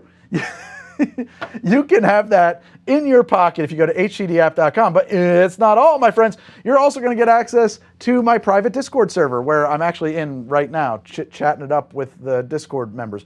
You're going to get access to exclusive drinks that are special just for patrons that don't go out to the regular audience. You're going to get access to episodes of How to Drink Without Commercials. You're going to get that. No ads. You're going to get access to behind-the-scenes looks, sneak peeks, things I'm working on, little secrets. You're going to get access to my good friend Gary. You're not going to get Gary. He's all mine. Hello, everybody. I'm here to tell you about the HTD app. You got to get it. It's at HTD. It's at htdapp.com. Yeah. I'll do that all right? This is creepy. Yep. You're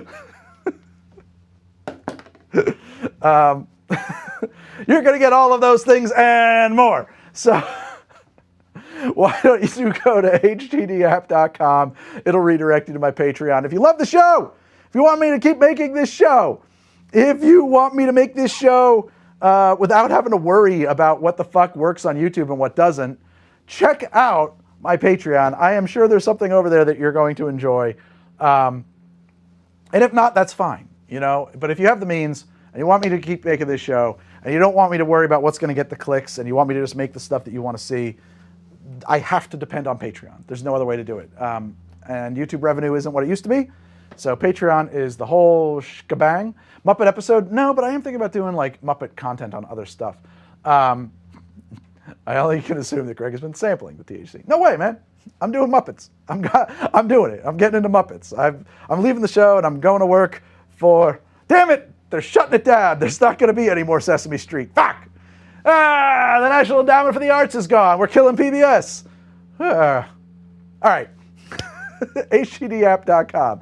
There's actually, it's funny, I shared it in the Discord. I'm in the Discord a lot. I post in there pretty much all the time. Some days, you know, there'll be like a few days when I'm off and then I'll show up a lot. But like I did, my kids want to do some content and I think I'm okay with that. And my younger daughter, we talked, she wants to maybe do a talk show. And I thought, wouldn't it be fun if you interviewed puppets? And so I did like a little test of that and it was really funny. And so I posted that into the chat in the Discord. Floyd from Dr. Teeth? Hell yeah. I think Dr. Teeth might be my spirit animal, though, actually. I feel like Dr. Teeth all the time. Oh, yeah! That's not my doctor. Sometimes I accidentally slip into Dr. Teeth's voice. That's not it. I missed it today. I'm a little sorry. I have to get much, much louder for Dr. Teeth. But yeah, I don't know. I want to do some Muppety stuff maybe I'm going to create a new social media kind of identity for doing that stuff. Because I think that voices are fun and I'd like to do voices. And Gary's voice is not like the voices. Yeah, I like Rolf. Not Ralph, Rolf. Anything else we want to do in here? I don't really want to have a cocktail right now, honestly. I may have a drink later with my wife. May have a snack later with my wife. And I don't really want to pregame that, honestly. I don't want to throw off my whole evening. VTubing? No. No, I'm not. Statler and Waldorf? Yep. Those guys are cool. Are the cherries a thing? Yeah, but I have to pivot because I can't get fresh cherries anymore. I have a whole bunch of cherries. Hang on.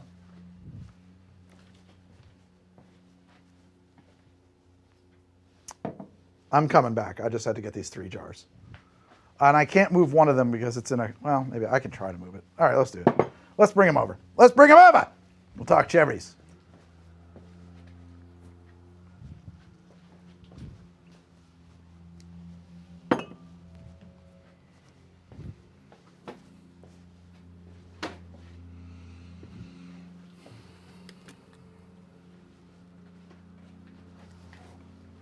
Oh, my microphone wire got snagged. That's so dangerous. Okay, I think we're good now. All right, the cherries. I'm working on this episode about how to make your own cocktail cherries, which I'm really excited about. What is happening? What the hell happened? So let's bring in my close-up, pip it in, and we'll switch to source 3.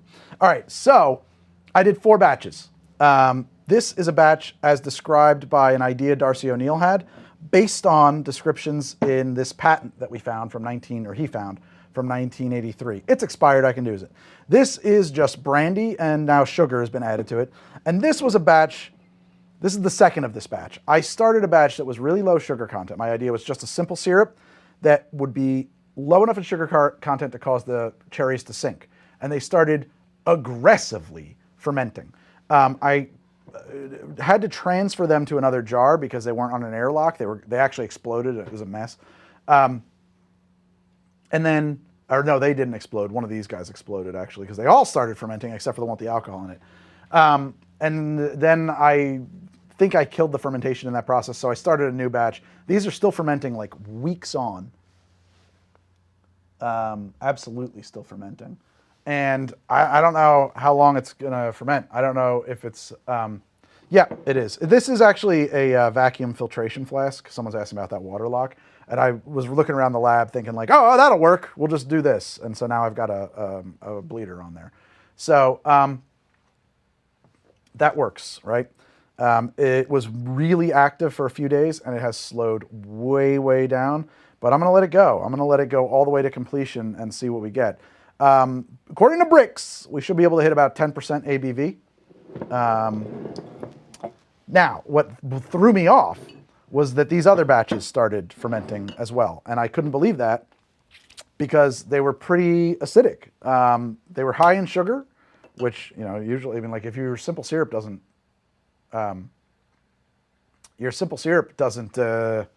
ferment. So, you know, these weren't quite that high in sugar syrup, but apparently not high enough to, you know, make it inhospitable for yeast. In fact, it was pure yeast food. But these guys do appear to have, no, it's still fizzy. And then there was acidity in them. And this one has just citric acid. This one has malic acid. Oh, shit, you look, no, okay. Malic acid and acid phosphate. And then this one is just brandy, and now I've added some sugar to it. Both of these are really good. I'm actually a bigger fan of the citric acid ones. This is out of the patent. This is Darcy's. The color has come closer together as these have sat and fermented, but I will say this. Darcy's were much brighter red. They were much more like American-style maraschino cherries. These were much darker until recently, and I liked that better. It's amazing that like malic acid versus citric acid, you're going to get that much of a different color. I also don't like the way these taste, frankly. These taste like cider or apples because of the malic acid. It's nice, but it doesn't taste like what I want a, you know, cherry to taste like. These are booze. What is interesting to me, I really expected the ones in alcohol to lose all of their moisture and go soft and limp and ugly. They didn't, actually. They are probably the plumpest of them, but they're also the ugliest of them. They are like, let me see if I can pull one out. Hi, what's up? We're going to order sushi, gang. I'm live, Mick. But yeah, we can order sushi, gang. Just get a big party tray. Hey guys, you want to come over for sushi?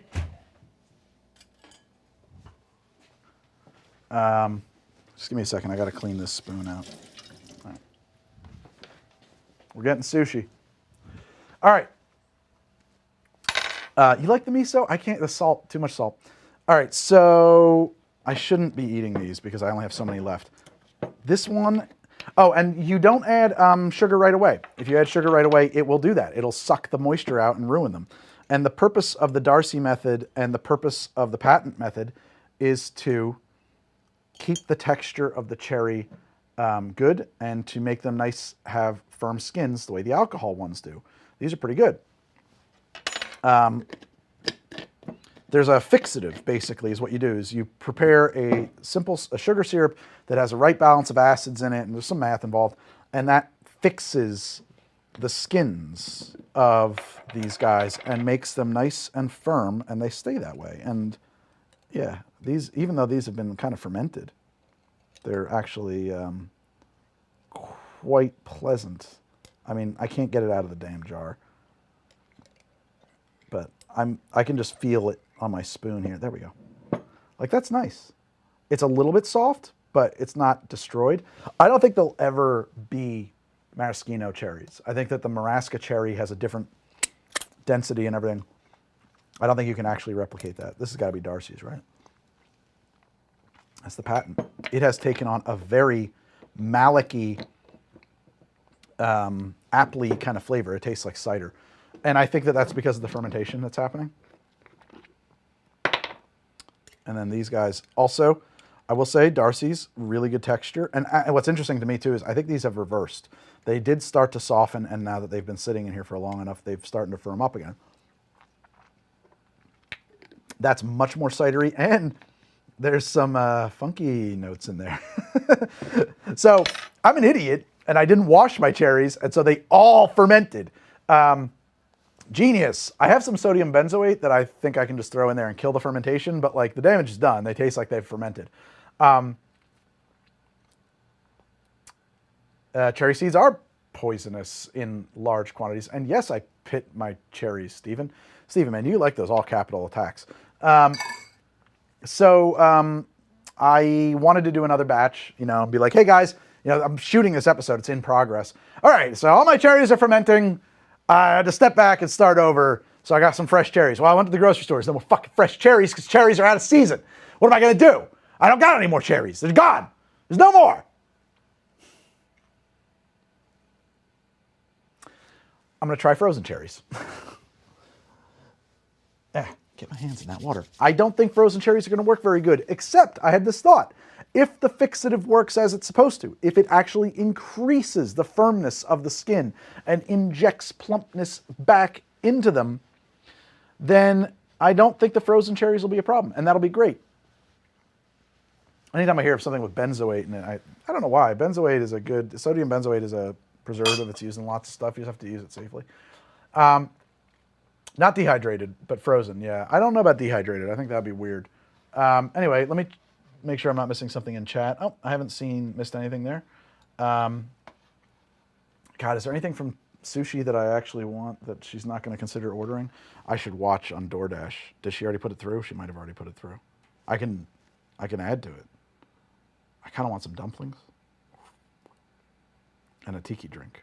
Oh, now we're talking. With 3 milligrams of THC in it.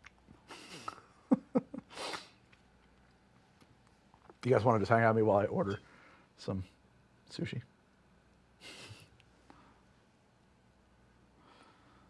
Did she put that through? I gotta sit down. My back is killing me. I can add items. Double dash. I got 18 minutes. Wait, where the hell did we order from? What sushi place, girl? Isn't this exciting? This is the kind of insights you're going to get when you're a member of my Patreon. These sort of behind-the-scenes looks at me ordering sushi. Where'd she order from? Okay. What is this place?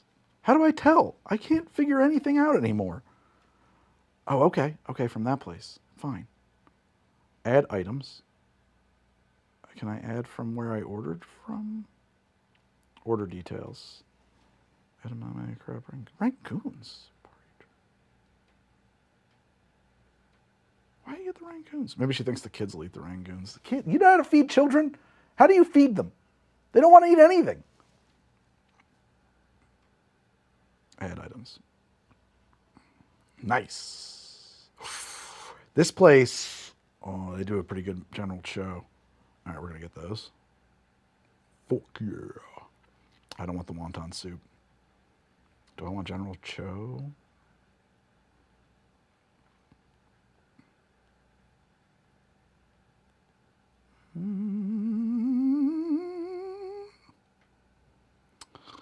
Tomorrow's episode of How to Drink, by the way, is rum drinks you should know by heart.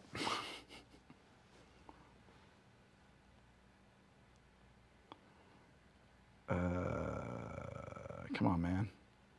Where's my general cho?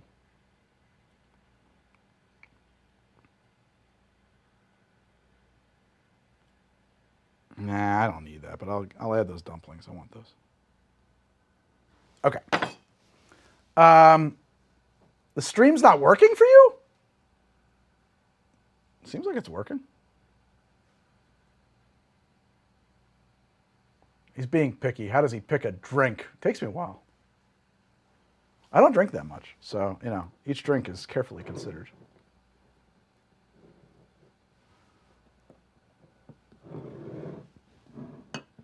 Yeah, though, I'm bummed because if I can't make the THC cocktails episode work, I've invested a hell of a lot of time in making that episode only for it to fucking fall apart. Greg getting logged up on a Thursday afternoon? This sounds like constipated. I don't plan to. Oh, thank you, Mr. Blinky. That's very nice of you. What is this episode about? This episode we were talking about... I said I wasn't going to have a drink, but I lied. No, that's not true. I can have some seltzer. That's kind of all I really want. Seltzer and bitters. Oh, I would love some seltzer and bitters. Excuse me, Gary.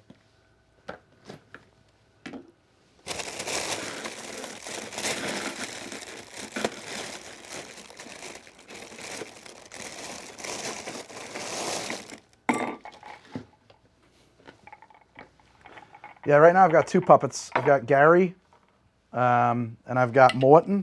Morton is a stray dog from Brooklyn. He's had a hard life, Morton. Poor Morton. Yeah, I was going to talk about the tariffs again. Want to talk about some more tariffs? Want to talk about that? What do you guys think about the tariffs? No, the reason this whole stream happened is because someone commented, where are those bitters I like so much? What the hell is going on? Who's stealing my bitters? I got a bitter thief around here. All right, we'll do the tiki bitters instead. I'm tired of eggs being expensive. That has a lot to do, that has to do with chicken virus. Chicken virus. You know, the chicken virus. So, I'm sympathetic. It's a weird thing to promise to reduce the price of eggs when it's outside of your control. I'm going to do it! How? I'm going to cure the chicken virus. Can you? Why am I adding cherries to this? Why not? Look at these beautiful little fuckers. They're so tiny. They're so cute. Yeah, I'll put a couple drops of cherry juice in there too. Why not? Oh yeah. They're gonna fuck booze prices. Well, I have episodes about making your own coming up that I'm working on. Cheers. God, that's good.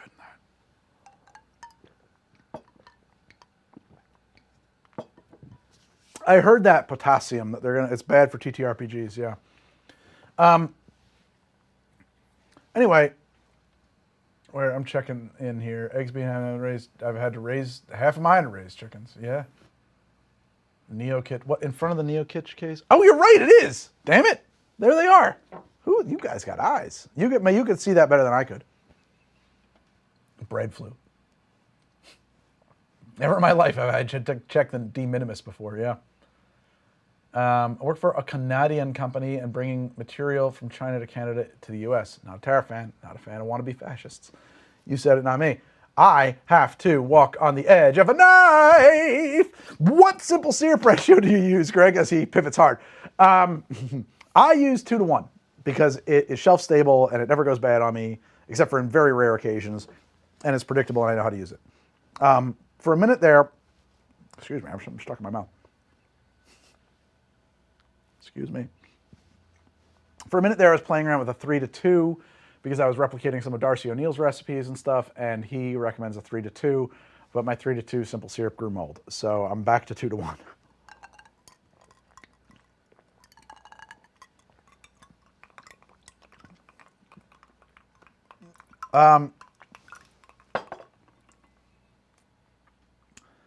I think it's, so here's the thing. I'm going to bring back the tariff conversation because some of you may have shown up in a minute.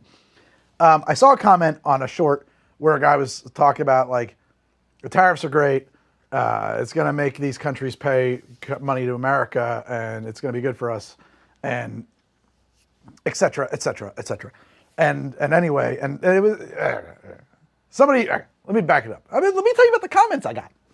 The comment was, it's weird that in 1776 we, rebelled against England because of taxation without representation. I don't know if that's really true. That's what we say is true. It was a little more complicated than that. And yet here we are with a mad king who's just willy-nilly flipping tariffs on, off, and all these different ways, and what are we doing about it? And I was like, somebody said, the tariffs, you voted for the tariffs because overwhelmingly we supported this guy in the election. Okay, fine. I don't know about overwhelmingly, but sure, he won. And the tariffs are going to be good because we're going to make the money. It's going to take money from the other countries and give it to us. That's not how tariffs work. That's just not how they work. That's the part that drove me nuts. You could think that they're a good idea. You can love this guy in the office or not. You could think that tariffs are going to be good for the economy or not. But I think that you should understand functionally how they work and who is going to pay them. And I swear I've heard that there's a real confusion about this amongst some people. And I didn't believe it until I saw it firsthand. It's baffling to me. It sort of reminds me of when people think that the president controls the price of oil. I can talk about why he doesn't in a minute. And it's not a conspiracy. But I'm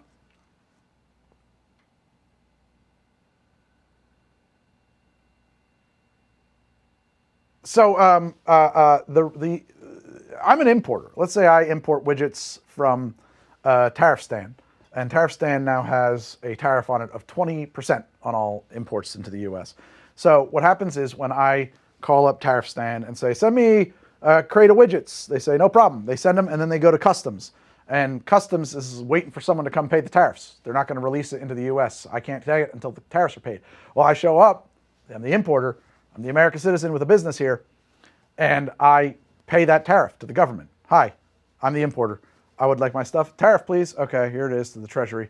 And then I take my stuff home. And then I either distribute it to other retailers or I sell it myself, whatever I do, these widgets. But that tariff, I paid it. I'm going to put that into the price. Unless I can make a one-to-one deal with that exporter. Hey, can you cut your prices on this thing that I'm importing from you by X amount to compensate for the fact that my government is hitting me with a tariff on it? No? Okay, you can, or if I, probably, Mo, I'm going to pay for that tariff, right? And then I'm going to pass that cost on to my customers, who are either retailers or are directly customers, which means ultimately, even though it doesn't get calculated at the point of sale, like, oh, and by the way, guys, there's a 7% sales tax on this, what we've just done is baked in an invisible sales tax into products in American consumers' hands. The country that I bought it from doesn't pay a penny. That doesn't happen. They don't have that doesn't change. It just makes their products in less demand, which is the function of a tariff, right? So, oh, well, the price on our widgets that guy is selling in the US went up, which means he's probably going to buy less. That is what a tariff is supposed to do. It's not supposed to raise revenues. It is supposed to disincentivize people from importing or purchasing imported products from the country that we're tariffing. That's it. So if it works correctly, it's not going to raise any revenue. It's going to shrink the economy. That's what they do. It's going to shrink the goods that are available to you. And then hopefully your goal is that you're going to bring manufacturing back to the US, and instead of importing whatever, you're going to build it all right here.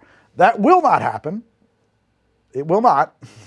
It might happen in very small amounts, but it won't happen unless you somehow drag the American standard of living, for lack of a better word, down to the level that it is at in the places where these factories are constructed, because that's the only way it will make sense financially. Do I dream of electric sheep? I mean, sometimes. Depends on how much of this stuff I've had. And then I have all kinds of weird dreams. Domestic, yeah, and that doesn't, domestic cocoa production. Right, that doesn't even speak to the fact that, like, oh yeah, where's that coffee that we make in America? I will say, I saw a guy, a historian on TikTok, I think he was correct, did a long thesis on how lack of coffee probably caused the collapse of East Germany. I don't know, man. Tariffs on coffee might freak people out.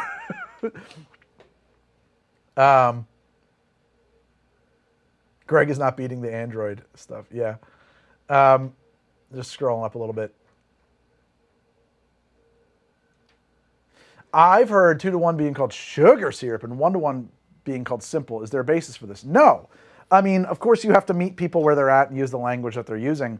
But if you read old bar manuals from the 1800s, the golden age of cocktails, in the back there's, like, receipts, recipes for the things you need in your bar. They will give a recipe for simple syrup. It's 2-to-1. And they do that because they were working without refrigeration. The idea of 1-to-1 simple, I don't know where it comes about. It doesn't make any sense. Honestly, from a pure mixological standpoint, you should use whatever you want, but in a platonic ideal, you should be using the highest concentration sweetener you can and just using less. Because you don't want, as Nickel Morris says, to make sweet water. You want to make sugar that you can pour. That's what you want. What I think happened is in Imbibe, which is the cocktail Bible, David Wonders describes his recipe for a syrup that he calls rich simple syrup. And it's a 2-to-1 simple that is partially Demerara, I think partially brown sugar, partially white sugar. And he was using this blend of sugars to replicate loaf sugar, less refined loaf sugar that would have been used in the 1800s. And he describes this recipe and says, I call this rich simple. The only thing people seemed to register in their brain was that it was 2 to 1. It wasn't that. It was the different ingredients he was using in it, as far as I know. I haven't asked him, and he hasn't weighed in on the subject, and I don't know that he would even care to. But I think that simple syrup is 2 to 1, period, flat out, and I'll die on that hill.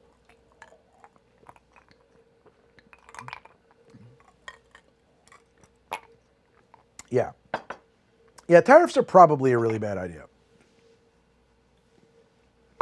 But I'd love to be wrong. I don't like those cherries. The Amarena or Febri, I don't like them. They're not nearly as good as the ones I have. You have to make simple syrup using sugar packets. Okay, wow.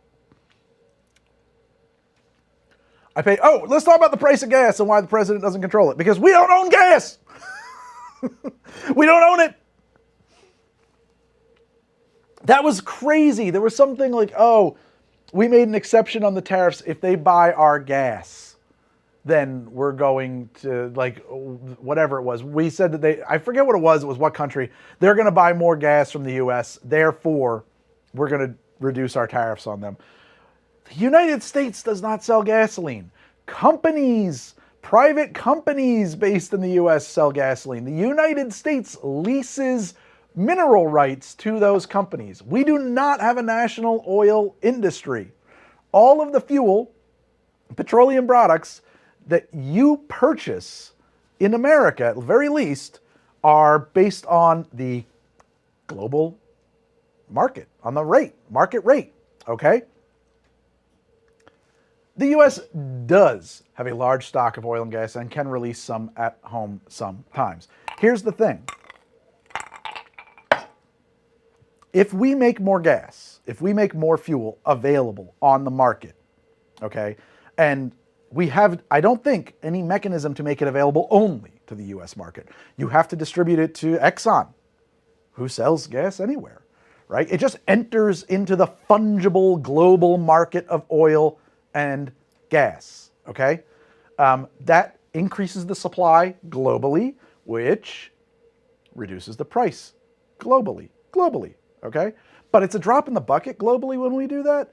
And then if you are OPEC and you control, 60% of the oil and gas industry, and the price comes down, you're backing off on production.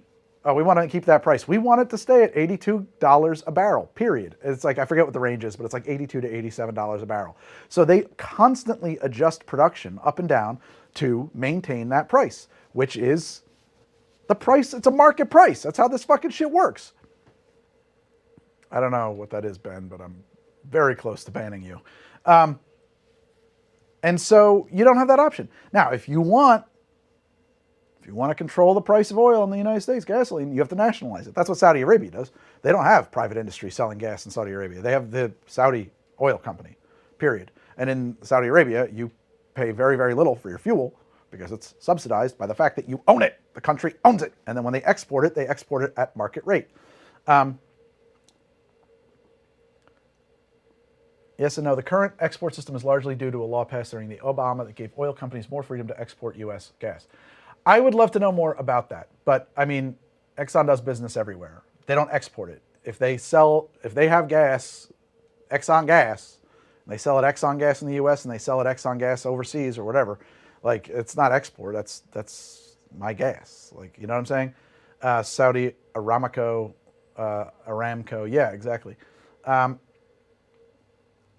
They moved around inside of their own company, exactly. So that's when they said, like, oh, they're going to buy more U.S. gas and oil. Like, but what does that, like, which American company just got, like, a fucking golden ticket? Because there is no such thing as Federal American Gas and Oil. Is it Exxon? Is it Citgo? I don't know who else we have over here in the U.S. But yeah, it's because it's not a walled garden. Now, if we had a walled garden, if we had, I don't know, universal Medicare.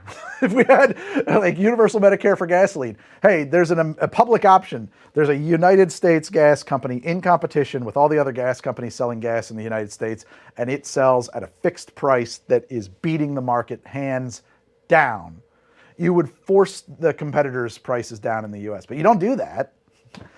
And it's not an issue of production, right? Because they have all these leases that they're not even producing on. They don't need more leases. They're producing the amount that matches their target. It's how a pricing cabal works. And that's not a derogatory term, it's what it is. They need it to always be, I think it's $82 to $87 per gallon, or per barrel, which is 42 gallons, which is weird. It's not a 55-gallon drum, it's a different measurement. Always, and so they just bring production up and down, because that's where it works best for their costs and for their profit margins, and they just try to stay there. If it goes much above 88, or whatever it is a barrel, whatever the magic number is, they freak out, they ramp up production. If it goes way down, they stop production. There you go. Citgo is nationalized Venezuelan oil. There you go. So I just think that that's like, I don't know why people think that, it's weird to me that we tolerate our politicians campaigning on things that they have no fucking control over. I'm going to bring down the price of eggs. How? Are you going to go out there and impregnate the chickens to make more eggs personally? Because that's what we're waiting on. A lot of chickens died. Something like 60 fucking million chickens died because of bird flu. Well, when there's a 60 million chicken hole in your egg producing chickens, you have to wait for the chicks to grow up to produce eggs. There's nothing you can do about that. I can say I'm going to do it, and I'll wait 18 months, and I'll say I did it, because that's what's going to take, unless there's another epidemic that kills all the chickens.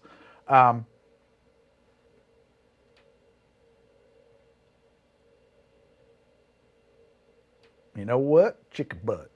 He's trying to import eggs from other countries. Good for him. Yeah. That does. Good luck with the tariffs. I just, you know, and it's the same thing like when people complain like the price of oil was high. Do you know how you get the price of oil to come down? You go to Saudi Arabia. This is the one thing presidents can do to bring down the price of oil. They make a backroom deal with OPEC, with the Crown Prince of Saudi Arabia. I'll do X, Y, and Z for you if you ramp up production for the next 18 months. Okay. I'll look the other way when you dismember and brutally kill your own citizens. We won't sanction you for Khashoggi if you ramp up production. No problem. Got it.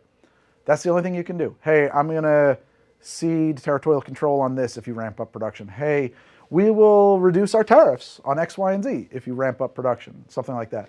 Oh, we will be less harsh on those guys, those bad dudes that, you know, we're trying to get rid of. We'll let them go. We'll let them go if you ramp up production. That's the only thing a U.S. president can really realistically do, is beg. Have you ever tried to fortify mead? No, I haven't. It's a good question. Sorry, I don't have a better answer for you. I have had mead. I had an uncle from Sweden who had some like bootlegger distilled mead, and that shit was rocket fuel. It was like 70 ABV. You could pay for, oh my God, that's the other one, potassium. I saw, and this was like, blew my fucking mind. This was a real influencer whom our somebody in chief retweeted on Truth Social. Retweeted, retruthed, I don't know what the term is. And it was a video about how, no, you don't understand, the tariffs are genius, because it's going to do X, Y, and Z to global trade. It's going to reduce global trade in general, which is going to reduce the market for U.S. food goods, because other countries won't be able to import U.S. food goods because of retaliatory tariffs. Therefore, the farmers in the U.S. will be restricted more so to selling food goods only to U.S. citizens, which, because there will be fewer buyers, will bring down the price. This is going to crash the price of food, and your groceries are going to get so cheap. Literally the recipe for the Great Depression. Literally the recipe for how the Dust Bowl happened. That's how it happens. When the crops are worth less than the cost of seeds and water and the labor to plant them and maintain them and harvest them and ship them, the fields lay fallow and they get dry. And then there's no fucking food. It is mind-boggling.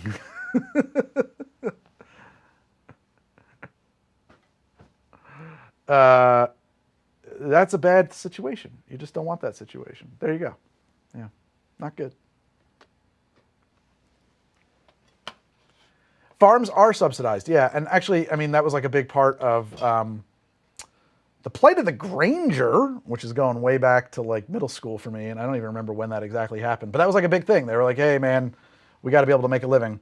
And then it was the, and and a big part of the Great Depression as well. In fact, like your milk price is basically like magic. It's a price that's created. There's like a bunch of foods that are heavily subsidized because of World War II, because we were trying to draft all these guys and we were all malnourished little wimps and we couldn't like be soldiers. And they said, we got to fatten Americans up. And so they started making the foods that we thought would do that cheaper.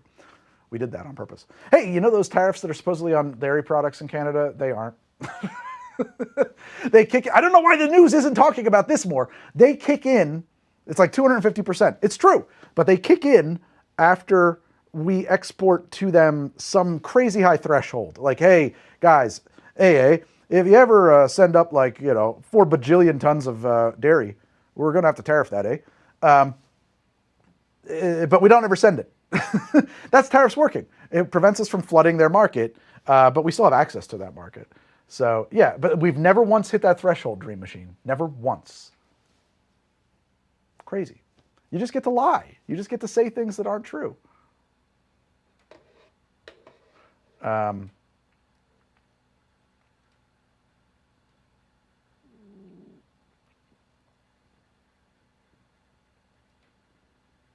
Any reason you don't use gum or Demerara on the show? Well, gum syrup is a pain in the ass to make, and I just hate making it. It's not worth the effort.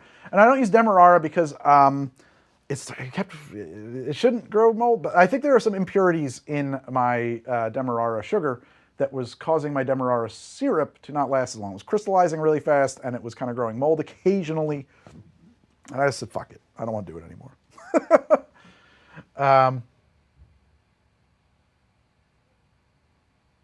Just got back from Taiwan where eggs are cheap and everyone drinks cocktails from the 70s. I had a rusty nail, for fuck's sake. Hell yeah! Sounds like paradise, Troy B. To use guar gum, acacia powder for gum syrup. Gum acacia.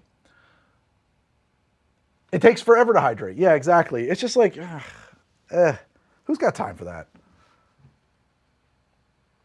It feels to me like like gum syrup. It's like mid-2000s, like cocktail renaissance, curly Q mustache, armbands kind of bartending, which is awesome and really cool, but it's not that important in the grand scheme of things.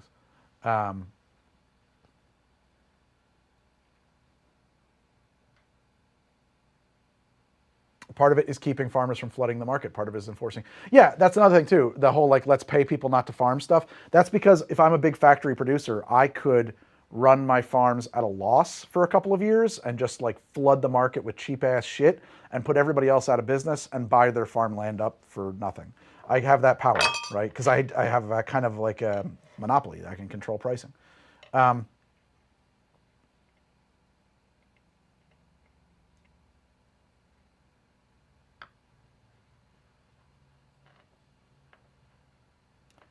Do I have any good uses for chartreuse swan? I don't know what that is. Is my food delivered? I gotta go eat. I think my food has dropped off. Guys, that's the end of the live stream. I don't want to get in trouble anymore. We talked about economics, but not politics. So thank you all so much for hanging out with me. Please do check out htdapp.com. I'm gonna die if you don't. Please, the channel needs you to look at htdapp.com. And stay tuned because I'm working on THC drinks. I'm working on rum essential cocktails. I'm working on these preserved cherries. I'll tell you how fucking weird I get on this shit. I'm working on, I'm actually going to start doing some non-alcoholic stuff. I got a whole series I got coming out called Mixology is Dead. The THC drinks is one of them because people don't drink as much as they used to. It's a little overblown, that concern, but it is somewhat true. Anyway, good night. Good luck. Thank you all so much. Hang in there. We will get